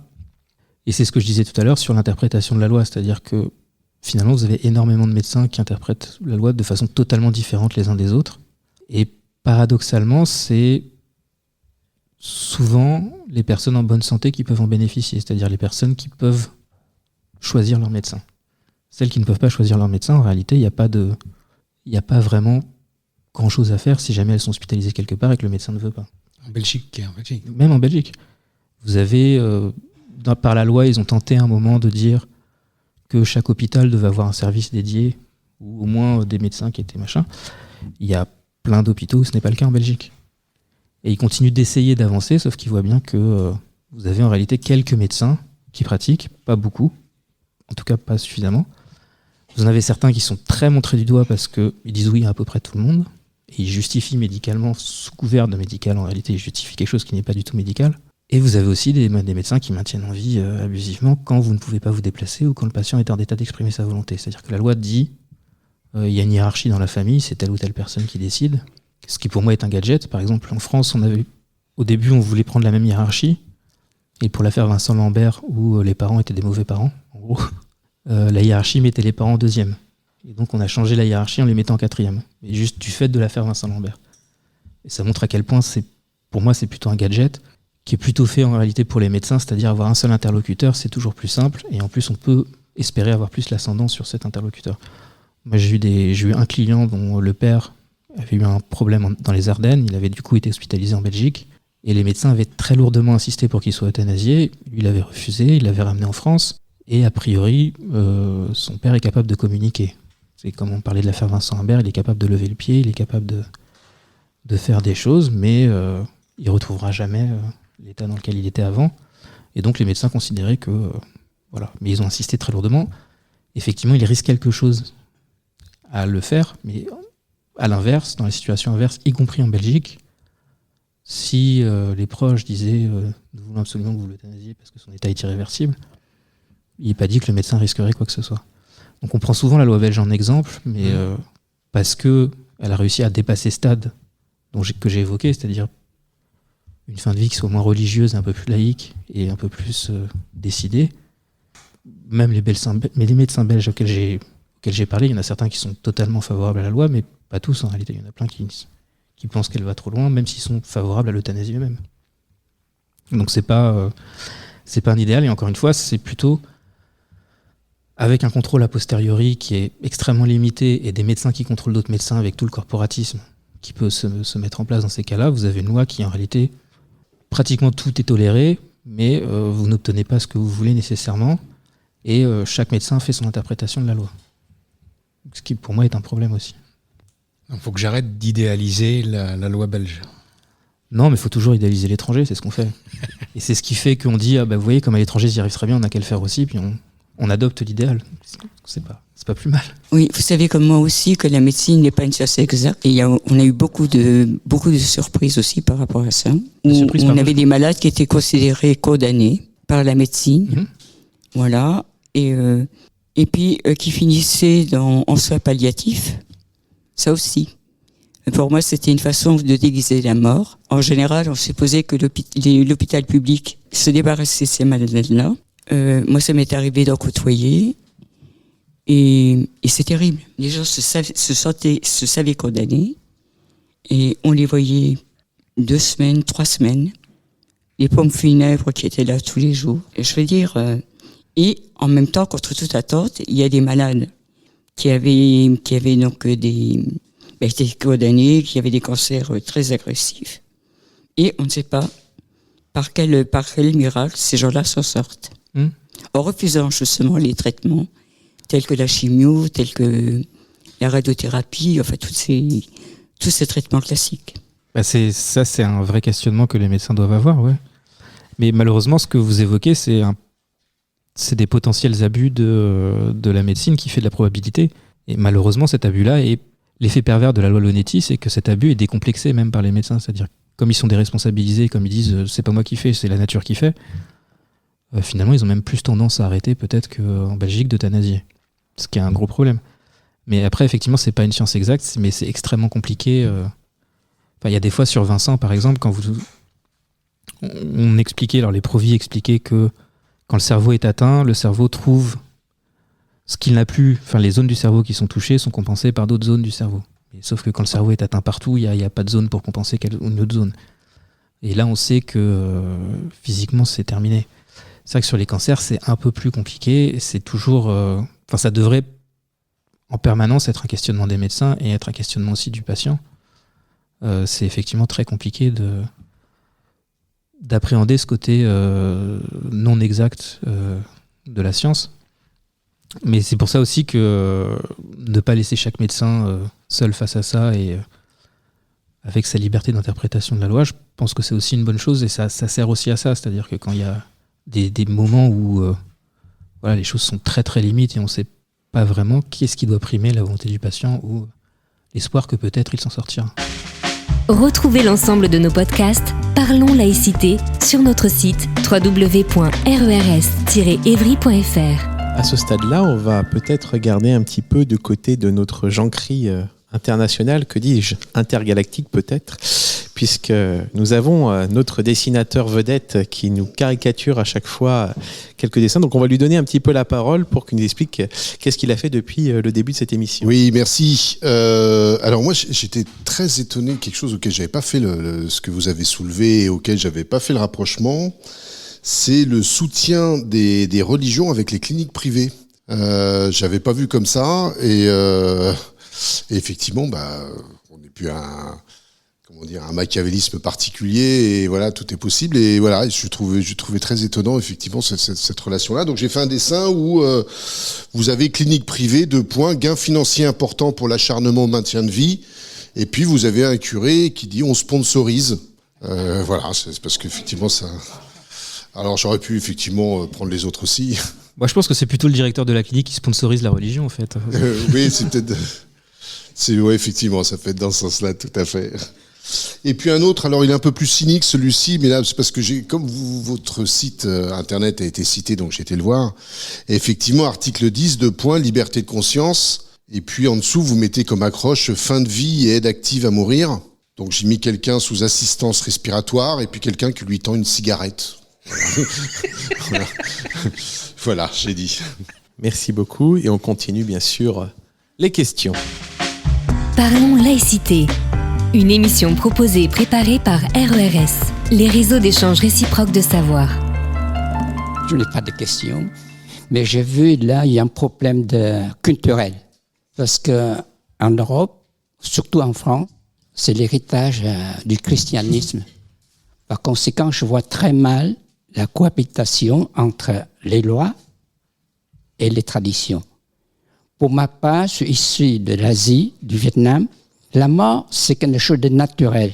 Où il y a la vie, il y a la mort. L'immortalité, ça n'existe pas. Puisque la Terre, elle est née, la Terre, et puis elle va disparaître. C'est une question de durée. Par conséquent, personnellement, je me prépare à la mort. C'est mon départ, c'est comme un voyage. C'est tout à fait normal. Vous voyez, c'est culturellement, et puis par conséquent, il y a des maladies, je me soigne. Vous voyez? Mais s'il faut mourir, j'essaie de partir, disons, agréablement, le moins de souffrance possible. Mais il ne faut pas avoir peur, puisque c'est naturel. La vieillesse aussi, c'est naturel. Par conséquent, je vis ça normalement. J'accepte. Vous voyez? Par exemple, vous parlez de différents sur la mort. En France, en Belgique, aux États-Unis, j'ai la famille. Le médecin a dit non, on ne peut pas traiter. Mais comme cette personne n'a plus d'assurance, ils ont mis de côté sur le couloir. C'est très simple. Vous voyez? Et la personne va partir. Par contre, c'est une question culturelle et ça dépend. Parce qu'aux États-Unis, le Canada, c'est aussi le christianisme. C'est le protestantisme plutôt. Le christianisme, vous voyez, c'est... Aux États-Unis? Oui, il parlait des États-Unis. Si, du Canada. les États-Unis ou au Canada. Oui, c'est l'Amérique du Nord, si vous préférez. Oui, oui. C'est la même origine. Oui, disons le monothéisme, oui. Par conséquent, ça dépend de la culture. Ah, mais ça c'est sûr. Mais en France, la culture au point de vue religieux, c'est en train de changer. La société change. Va beaucoup plus vers la non-croyance. C'est-à-dire que le catholicisme, à la base, c'est quand même une vie de souffrance en attendant la fin, quoi. Donc, monsieur évoque l'Asie, je ne suis pas asiatique. Mais j'entends bien l'aspect philosophique dont vous parlez. Quand vous parlez de culture, je pense plutôt à une philosophie de vie. Vous nous parliez tout à l'heure de finitude. Ça me fait penser à Socrate, qui n'était pas asiatique non plus. Au moment de boire la ciguë, il savait donc qu'il allait mourir. Il savait pourquoi. Et il a juste demandé « J'ai faim, est-ce que je peux manger ?» Épictète, de la même façon, a dit je vais mourir. Est-ce que je vais mourir tout de suite ? Apparemment non. Donc, je vais manger. La question que vous avez posée, sans la poser, c'est philosophiquement, en termes de personne et pas en termes d'origine d'un endroit ou d'un autre. J'ai l'impression que les humains sont les humains aussi bien ici qu'en Asie, en Colombie ou Groenland, etc.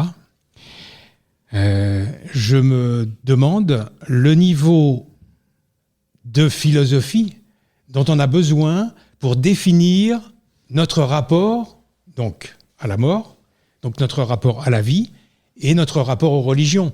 Ce qui est posé, c'est comment est-ce qu'on pose nos rapports aux objets qui nous occupent. Alors pour certains, c'est le confucianisme, le zoroastrisme, le protestantisme, etc., ou l'absence de pensée, de vie après la mort. Mais on a tous besoin d'outils. Vous parliez tout à l'heure de mettre des mots.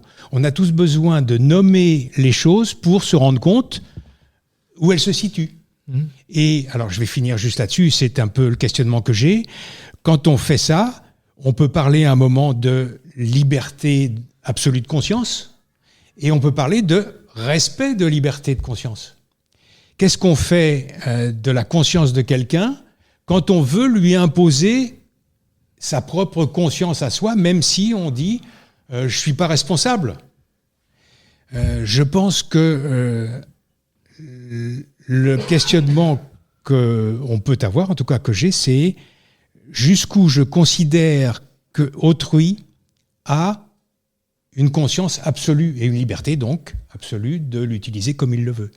Si je veux entrer un tout petit peu, ou beaucoup, mais même un tout petit peu dans sa façon, on va dire pour dire les mots ordinaires, dans sa façon de penser, je me trouve en grande difficulté, je le mets en difficulté peut-être, mais moi, en termes philosophiques, puisque c'est l'aspect culturel, je me mets en difficulté, puisque je me propose pour qu'on agisse sur ma conscience aussi, même si je ne m'en rends pas compte.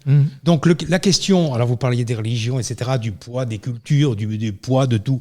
On a tous des croyances, on a tous des choses. Ce qu'il disait est fondamental, c'est que la vision de la mort en Asie, c'est pas quelque chose de triste, c'est pas une fatalité, c'est pas quelque chose d'horrible. On a une vision de la mort en France du fait de la religion catholique qui est quand même assez violente. Peut-être, mais j'ai réagi en disant que je suis pas asiatique, mais je pense pareil. J'ai pas une vision triste de la mort. Mais c'est très bien. J'ai d'ailleurs pas une vision de la mort, je ne sais pas ce que c'est. Personne ne sait, oui. Enfin, à part ceux qui sont mais j'ai morts, pas une vision triste parce que je me dis, ça s'arrête. Et donc mon corps, alors ma vision pas triste, alors bon, c'est une réponse, ma vision pas triste, c'est mes molécules, mes atomes, tout ça, ça va servir à faire fonctionner l'univers par la suite. Donc en fin de compte, c'est presque réjouissant. Et ça rejoint sous un autre aspect, on va dire de culture scientifique ou je ne sais quoi, ça rejoint sous un autre aspect le côté joyeux de tout ce qui est vivant. La mort, c'est du vivant sous une autre forme. Je voulais parler de la Nouvelle-Orléans. Les Blacks là-bas. À l'enterrement, à l'aller, c'est triste. Au retour, la musique est vraiment dansante. C'est une délivrance de souffrance. Vous voyez, c'est aussi la culture, disons christianisme. Mais ça dépend de la vision, comment on accepte ça. Le monsieur parle de responsabilité. Vous voyez, par exemple, la liberté, la responsabilité de l'individu et la responsabilité collective. Est-ce que c'est pareil? La conscience de la liberté et de la responsabilité. Par conséquent, de l'individu à une collectivité, c'est pas du tout pareil. Par conséquent, les lois en France, vous savez très bien, il y a plein de lois qu'on ne peut pas appliquer. Parce que c'est proposé par les entreprises. Vous voyez, par conséquent, ça dépend qu'est-ce qu'on en fait. Qu'est-ce qu'on pouvait le faire? La loi sur la laïcité. Si on se base sur la loi, on ne fait rien. Vous avez la loi sur la laïcité, vous avez aussi la philosophie de la loi. La philosophie de la loi, c'est compliqué de l'imposer. En revanche, la loi sur la laïcité, c'est assez clair. On ne finance pas de culte et les curés ne font pas la loi, en gros. Il faut faire. Parce que vous savez très bien... La loi existe et après, on perd du terrain intellectuellement. C'est ça le problème. Mais sur la fin de vie, justement, on parlait de liberté de conscience. La liberté de conscience, c'est quand même, ça relève de la pensée. C'est-à-dire que chacun pense exactement ce qu'il veut. L'apologie d'un génocide, en France, c'est interdit, mais vous avez le droit de penser que c'est très bien un génocide. Personne ne viendra vous dire quoi que ce soit. Vous avez juste interdiction de le dire. Et ensuite, vous avez ce que la société autorise. C'est-à-dire qu'individuellement, une personne a le droit de penser ce qu'elle veut ou de vouloir ce qu'elle veut. Et vous avez juste la limite de la société. C'est pour ça que quand je parle de juridiction, c'est quelque chose, paradoxalement, si je pense que la loi Leonetti est trop médicalisée, c'est qu'elle place le médecin, une espèce de sachant d'à peu près tout, de tout et son contraire, qui décide de tout. Moi, je pense que le médecin fait juste de la médecine, point. C'est-à-dire qu'il sait l'état du patient, avec tous les doutes qu'il y a, mais il parle de l'état du patient. Et c'est à partir de là où il y a une limite. Quel est l'état du patient? Jusqu'où la société accepte, c'est-à-dire jusqu'où collectivement on accepte qu'une personne ou qu'un médecin donne la mort, ou qu'une personne puisse demander la mort et l'obtenir. Et à partir de là, une fois que cette limite est atteinte, plus personne n'a son mot à dire. C'est-à-dire que là, pour le coup, c'est la liberté de conscience absolue de la personne. Et ça, c'est une loi qui peut être appliquée. C'est sûr que si vous dites dans la loi les gens ne doivent pas penser mal ou doivent être gentils les uns avec les autres, ça, c'est des lois qui sont totalement inapplicables. Vous pouvez même interdire la misère dans la loi, c'est pareil, ça fera rien. Mais vous avez quand même des lois où il s'agit juste de mettre un cadre juridique qui laisse de la liberté totale aux gens. Ça, ces lois-là sont plutôt applicables. Le problème de la laïcité, c'est que c'est un très bel idéal. C'est que la loi, comme je l'ai dit, le financement des églises par des collectivités locales ou par l'État, c'est quelque chose qui se voit. Mais maintenant, quand un curé parle à un député, que le député propose une loi qui est exactement celle du curé et que vous avez tout un groupe de 200 députés qui la votent, c'est compliqué de les attaquer en justice pour dire vous n'auriez pas dû voter cette loi. Donc c'est une philosophie, c'est les deux combinés, la loi sur la laïcité. C'est à la fois pour ça que c'est un principe fondamental, parce que le principe fondamental, c'est quelque chose qui est justement au-delà de la loi, c'est une norme suprême, mais c'est aussi une philosophie qui fait que, effectivement, c'est basé notamment sur l'acceptation par tous. C'est-à-dire que quand tout le monde la défend, ça se passe très bien. Quand elle est attaquée de toutes parts et que vous avez beaucoup de gens et de plus en plus qui n'y croient pas ou qui n'en veulent pas, ça devient très problématique, puisque de toute façon, c'est quelque chose que, pour certains pans, vous pouvez faire appliquer, mais pour d'autres, vous ne pouvez pas faire appliquer sans que les gens l'appliquent eux-mêmes, se l'appliquent à eux-mêmes. Ce que je voulais dire, c'est que l'intégralité des personnes que j'ai rencontrées dans ma vie ont une caractéristique commune, c'est qu'elles sont atteintes d'une maladie incurable qui finissent toujours par le décès du patient. Et bien sûr, cette maladie s'appelle la vie. Mmh. Voilà. Et donc, c'est intéressant de le prendre aussi de cette façon-là, parce qu'on se dit, si on est tous atteints de cette maladie et qu'on va finir, comment on veut traiter cette maladie? Alors, en fonction des philosophies, des croyances, des volontés des uns et des autres, certains vont vouloir la prolonger, la réduire, y mettre des médicaments pour ou pas. Voilà. Et donc, pourquoi pas se dire aussi à un moment donné, si on veut en finir, pourquoi pas avoir ce droit également? Donc, c'est un petit peu tout là où je mettrais un petit bémol sur le parallèle entre la maladie et la vie, c'est que quand vous évoquez ensuite prendre des traitements de quelle façon on traite la vie, vous n'avez pas besoin de prendre des traitements pour la vie, c'est quand vous avez des maladies que justement vous avez besoin de traitement. Je comprends ce que tu veux dire, François, mais simplement, il y a des maladies. Si on considère que la vie est une maladie, certains vont prendre des substances psychoactives qui vont traiter leur maladie d'une autre façon et qui vont avoir drogue, alcool et autres. Et c'est encore une autre conception. Voilà, ça dépend. C'est juste un débat philosophique là-dessus. On peut être pour, on peut être contre. Mais la question, c'est est-ce que ce sont des traitements, justement? Moi, je ne crois pas que ce sont des traitements. C'est-à-dire que l'alcool, ça peut être récréatif comme ça peut être catastrophique. Pareil pour toutes les substances psychoactives. Enfin, peut-être pas tous. L'héroïne, ça commence à être à peu près plutôt négatif tout le temps.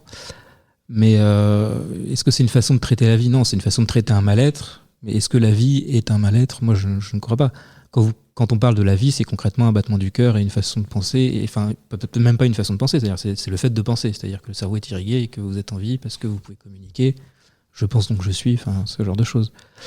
Et il n'y a pas nécessairement de traitement là-dedans, c'est-à-dire qu'un cancer, il faut toujours prendre un traitement, mais la vie, il y a pas, vous pouvez pas dire c'est une maladie. À partir du moment où on est, c'est sûr qu'on va finir un jour. Le compte à rebours s'enclenche à la seconde où on est, ça c'est sûr. Mais par contre, est-ce que ça va être un problème tout le temps ? Non, c'est pas forcément un problème tout le temps. Et il n'y a pas de traitement à la vie. Et de mon point de vue, je suis même pas convaincu qu'il y ait beaucoup de gens, je pense que ça arrive, hein, mais qu'il y ait beaucoup de gens qui sereinement demandent à mourir alors qu'ils n'ont absolument aucun problème physique et qui décident juste que c'est terminé. Je pense qu'il y a beaucoup de gens dans ce cas-là qui ne sont pas du tout sereins et qui sont plutôt en détresse. Et donc la question qui se pose finalement, in fine, c'est est-ce que la mort est un traitement dans ce cas-là ? Et moi je pense que c'est plutôt un échec ou un renoncement, mais c'est pas un traitement, de mon point de vue. J'entends bien les réserves que vous faites. J'imagine, ce que vous voulez dire, Jérémy, c'était une métaphore. C'est pour ça que je disais que la limite de la métaphore, c'était les traitements à la vie. Voilà.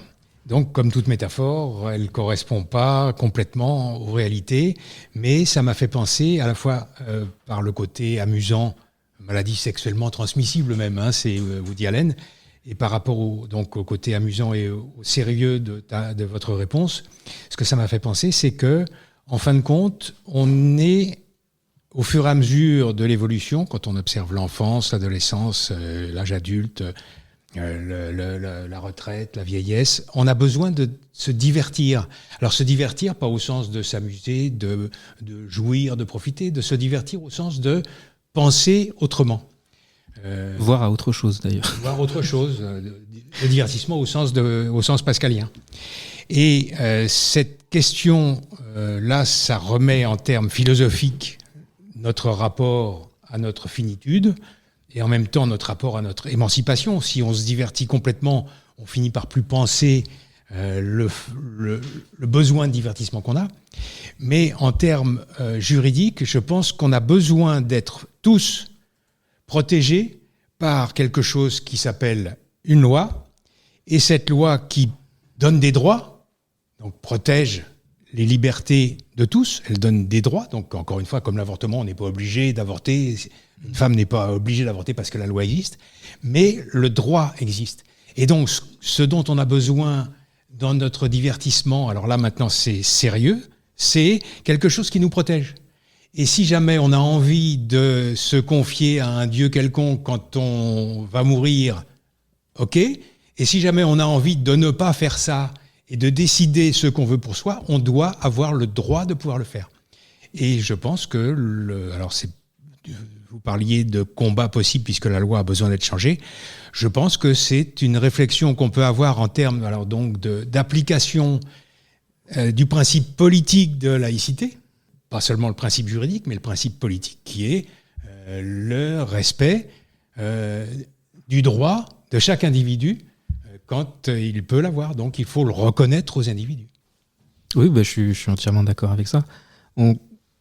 J'ai parlé de l'avortement justement parce qu'il y a un lien qui peut être fait avec les pro-vie, puisque ce sont les mêmes mouvances, avec les mêmes arguments d'ailleurs, qui défendaient à la fois l'interdiction de l'avortement et l'interdiction de l'euthanasie.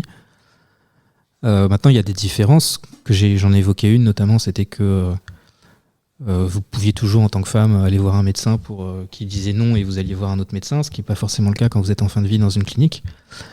Il y a une autre différence, c'est que de mon point de vue, tout ce que j'ai dit sur le suicide, ce que ça peut poser comme question, vous parliez de l'enfance, l'adolescence, l'âge adulte. L'adolescence, c'est typiquement un endroit où on est quand même assez éloigné de la mort, en tout cas plus que chacun d'entre nous ici, et pourtant on est le plus obsédé par la mort, et on a le plus terrifié par la mort, et c'est un moment où le taux de suicide chez les jeunes est quand même beaucoup plus important que chez tous les autres. Donc ça pose des questions, et il n'y a pas cette question à se poser pour l'avortement, puisqu'on part du principe qu'une femme qui veut avorter, c'est une femme qui, de toute façon, n'arrivera pas à s'occuper de son enfant ou s'en occupera mal ou le mettra au monde dans de mauvaises conditions et qu'en plus son corps lui appartient et que l'enfant n'est pas né encore. Donc, il n'y a pas de... On parle juste d'un tout petit fœtus de quelques millimètres qui n'a absolument aucune conscience de quoi que ce soit. Et ce débat, il est tranché comme ça sur la fin de vie. C'est un peu plus compliqué, justement. Et c'est une des différences entre les deux débats qui fait que, effectivement, la liberté peut être totale dans le cas de l'avortement. De mon point de vue, elle ne peut pas l'être dans le cas. Et d'ailleurs, encore une fois, il y a des pays extrêmement libéraux comme la Belgique, comme j'ai dit, qui avaient trouvé le moyen plus ou moins d'avoir une liberté totale, mais sans vraiment l'assumer. Mais il n'y a aucun pays au monde qui n'assume une liberté totale en la matière. Aucun. Et pour la simple et bonne raison qu'ils ne peuvent pas le faire, je pense. Je voulais revenir quand même sur l'histoire de ton oncle, donc Vincent Lambert, parce que c'est quand même dingue dans cette histoire. Il a fait des directives anticipées, donc il n'a pas fait de directives anticipées, j'avais cru. Alors, tu peux réexpliquer ça ? Alors, il y a eu 3 témoignages, le mien étant le moins important. Vincent était infirmier psychiatrique. À l'époque, il y avait encore 2 formations, je crois, une formation psychiatrie, une formation infirmier classique. Maintenant, je crois que c'est plus le cas. Mais il avait fait un stage en réanimation et on lui avait reproché de ne pas assez parler aux patients. Il avait dit je vois pas pourquoi je leur parlerai, ils sont pas là. Et il était rentré chez lui un soir très traumatisé parce que ça l'avait beaucoup touché. En fait, il a fait qu'1 semaine, je crois, mais c'était assez dur pour lui. Et il avait dit à son épouse si un jour je suis comme ça, je veux que tu me piques. Donc, c'est quand même assez clair comme façon de dire. Mais c'est un témoignage oral qui est rapporté par son épouse dans le contexte d'un conflit familial, je mets des guillemets à conflit familial, puisque ça a beaucoup servi aux uns et aux autres, alors qu'en réalité, il était assez déplacé, et notamment parce que les juges avaient tranché à un moment ou un autre et que ça devrait être tranché. Ensuite, vous avez le frère de Vincent, Joseph, à qui il avait parlé pareil de cet état et à qui il avait dit que c'était hors de question pour lui d'être maintenu en vie. La loi Leonetti n'existait pas à l'époque, hein. Mais voilà, c'était quelque chose qui était pour lui quelque chose dont il ne voulait pas pour lui-même. Et moi, c'est un peu moins pertinent, mais c'était quand même assez marquant. Enfin, Vincent était quelqu'un d'assez sombre, hein. Et moi aussi, puisque vous voyez, je me sens très bien dans un sujet comme celui-là. Et on parlait un jour, et on parlait de quelque chose de je sais plus de quoi. Je suis incapable de savoir de quoi. C'était quelque chose qui n'avait strictement rien à voir avec le sujet, mais à un moment, il m'a regardé, il m'a dit moi, ma hantise, c'est de finir comme un légume. Et ça m'avait beaucoup marqué, parce que je voyais pas pourquoi il parlait de ça, et c'était pas quelque chose qui, moi, m'habitait. Et c'est vrai que quand quelques années plus tard, il a été en état végétatif, je me suis dit, ça, c'est nécessairement sa définition du légume. Enfin, si là, pour lui, c'est pas un légume, je vois pas très bien dans quelles conditions on pourrait dire que, de son point de vue, ça, c'est être un légume ou pas un légume. Donc, voilà, il avait dit des choix, mais il n'y avait pas de directive anticipée. C'est pour ça qu'à la rigueur, moi, je peux comprendre qu'il y a un débat au tribunal sur cette parole, pour savoir si elle est vérifiée ou pas. À partir du moment où, juridiquement, on dit... les volontés sont établies, on ne revient pas dessus comme on l'a fait. Mais alors du coup, est-ce que tu peux nous expliquer rapidement ce que sont les directives anticipées ? Comment on peut faire des directives anticipées ? Alors, les directives anticipées, vous en avez 2 sortes. La première sorte, c'est n'importe qui est parfaitement sain d'esprit et de corps peut prendre un bout de papier. Ça peut être un papier libre. Vous avez sinon des formulaires qui sont disponibles sur Internet. En réalité, alors je vais encore parler de la loi actuelle, mais selon la loi actuelle, vous êtes censé être médecin quand vous remplissez vos directives anticipées. C'est-à-dire que le médecin ne va pas chercher à savoir quelle est votre philosophie, qu'est-ce que vous auriez pensé de cet état ou de cet état. Ce qu'il veut, c'est que vous décriviez un état, et si l'état correspond à l'état dans lequel vous êtes, peut-être qu'il va respecter vos directives anticipées, ce qui est complètement délirant, mais c'est comme ça qu'est rédigée la loi. Donc vous pouvez dire dans les directives anticipées, si un jour je suis hors d'état d'exprimer ma volonté, je voudrais qu'on fasse ci ou ça, qu'on me débranche, qu'on me maintienne en vie, voilà. Mais après, il faut décrire le plus possible, parce que si vous dites juste ça, je pense que n'importe quel médecin va vous dire je vois pas que ça s'applique à cette situation. Il y en a beaucoup qui ont écrit, par exemple, je ne veux pas être en état végétatif parce qu'il y a eu l'affaire Vincent Lambert. Mais on peut pas nécessairement faire un fait divers tous les 2 ans en espérant qu'au final, on aura toutes les maladies qui seront listées parce qu'il y aura suffisamment de faits divers pour chaque maladie dans les directives anticipées. Donc vous avez les formulaires sur Internet qui vous guident un petit peu quand même. Voilà, qui essaient de vous guider un petit peu sur quelle situation, quelle maladie, etc. Vous avez une deuxième sorte de directive anticipée qui est l'idéal entre guillemets, même si c'est pas du tout idéal, qui est Vincent par exemple, il a eu un accident de voiture, c'était imprévisible, même si on connaît pas du tout les circonstances, donc on sait pas du tout ce qui s'est passé, mais en tout cas les directives anticipées n'auraient pas été précises de toute façon puisque on n'aurait pas su dans quel état il se trouvait. Les deuxièmes formes de directives anticipées, c'est celles où vous connaissez votre pathologie et vous savez ce qui va vous arriver.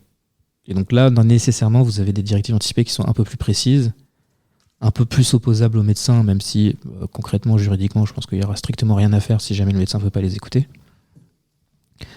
Mais en tout cas, vous pouvez là avoir des directives anticipées un peu plus adaptées à votre situation, c'est-à-dire que vous les remplissez de façon un peu plus précise sur tel critère, parce que je sais que ma maladie va me donner telle chose, et je ne veux pas de cette chose, je veux bien de celle-là, je ne veux pas de ça, enfin voilà.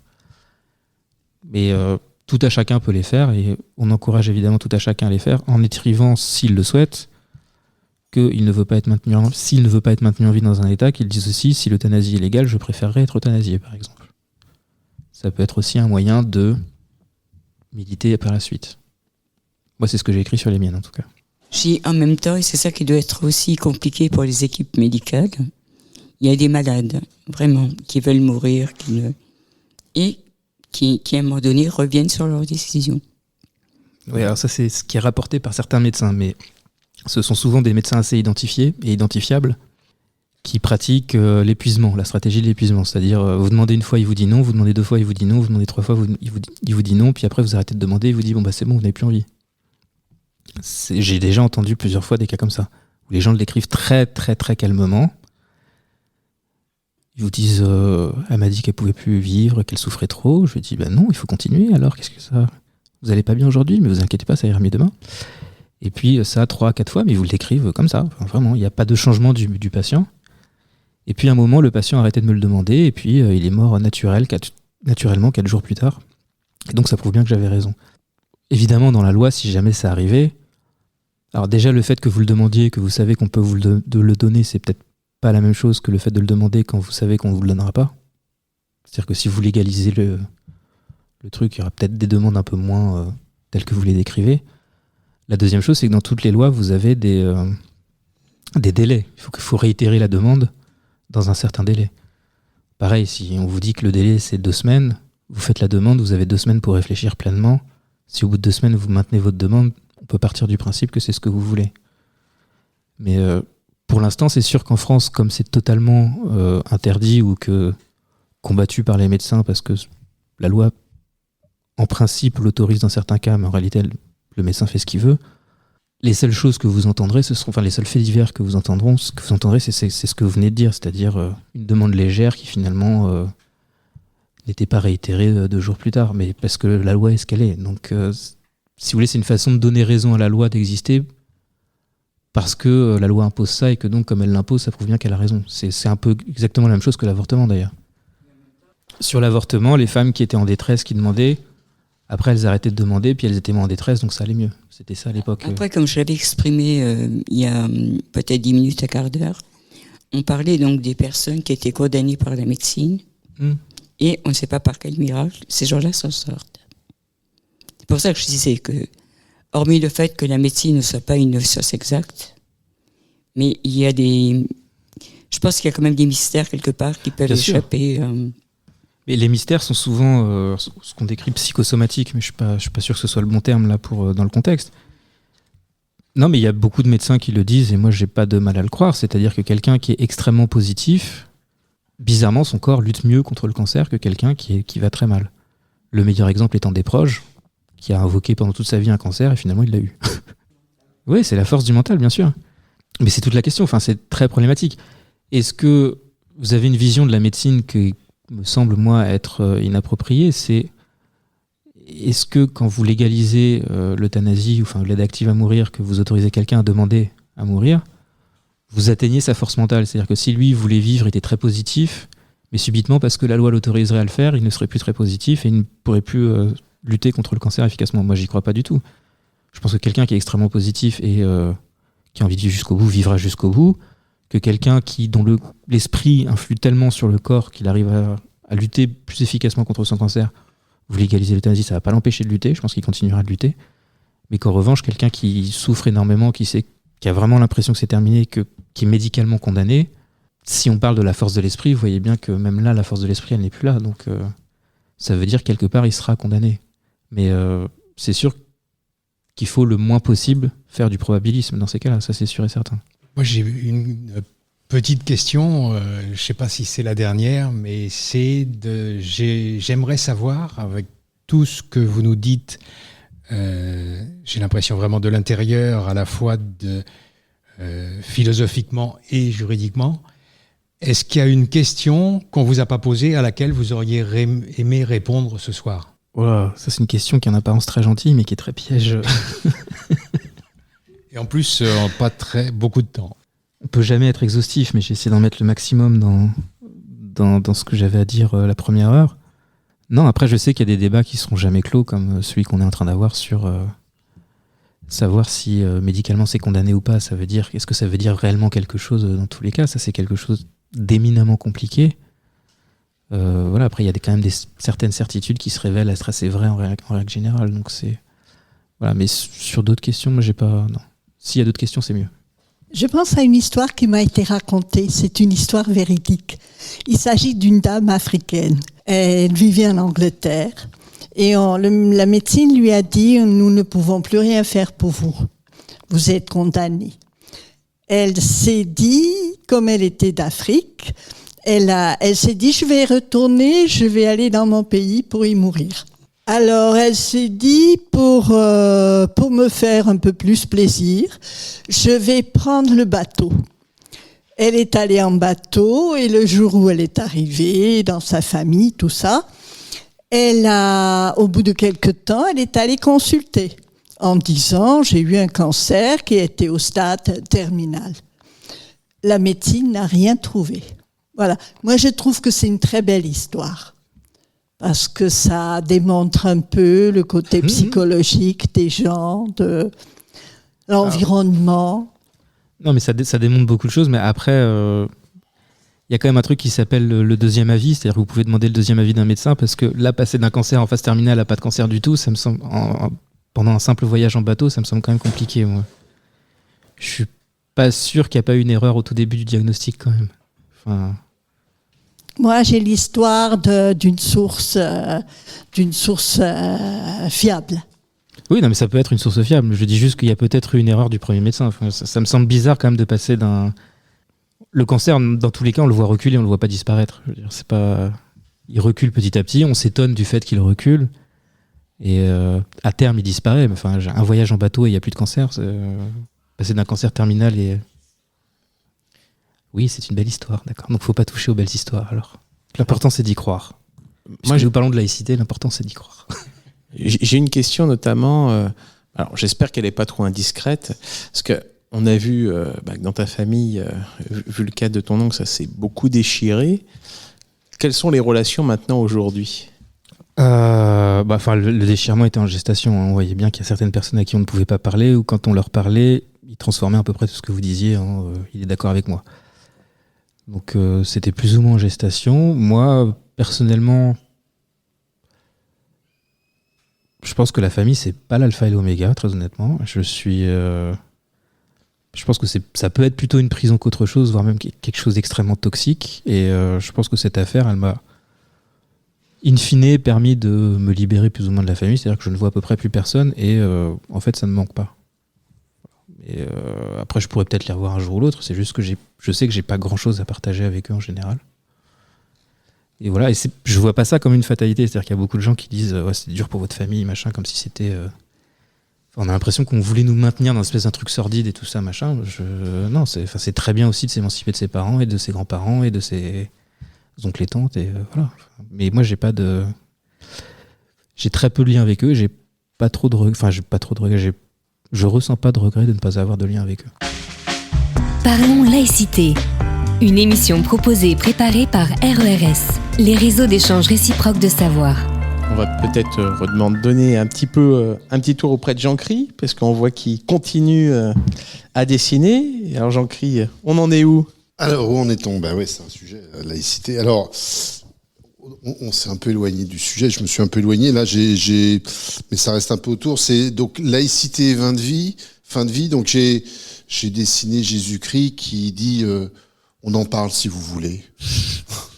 Parce qu'effectivement, je crois qu'il connaît le sujet. Et puis pour rester un petit peu là dans l'esprit, donc laïcité, fin de vie. Là, c'est Jeanne d'Arc sur son bûcher qui fait c'est chaud comme sujet. Voilà. Merci Jean-Cry. Puis on voit qu'il est encore en train de dessiner. Donc, il est très inspiré, notre Jean-Cry, aujourd'hui. Merci. Eh bien, écoutez, merci pour cette émission qui commence à toucher à sa fin. On va bien sûr remercier François, remercier Dominique qui a aussi animé cette émission et qui l'a introduit. Vous remerciez tous, public chaleureux. Et puis on va, comme d'habitude, vous redonner rendez-vous pour le mois prochain. Je vous rappelle que cette émission s'enregistre tous les premiers jeudis de chaque mois à Évry-Courcouronne de 17h à 19h. Prochaine émission donc qui aura lieu le jeudi 6 octobre. Laïcité et élus locaux. Un nouveau sujet, puisque nous aurons Thomas Urdi qui viendra. Alors Thomas Urdi, pour le présenter rapidement, juste avant les élections présidentielles, il était conseiller en charge de la réalisation avec les élus de la laïcité au cabinet de la ministre déléguée auprès du ministère de l'Intérieur chargé de la laïcité. Voilà, c'est un titre important dans le cabinet de la ministre. Bon, mais bien sûr, le gouvernement a changé depuis un petit peu. Donc voilà, en tout cas, on l'aura pour ce 6 octobre, excusez-moi. Et donc, vous êtes bien sûr cordialement invités. Merci à tous. Merci. Cette émission est à présent terminée. Retrouvez l'ensemble de nos podcasts Parlons laïcité sur notre site www.rers-evry.fr. Et pour rester informé de notre actualité et communiquer avec nous, rendez-vous sur notre page Facebook.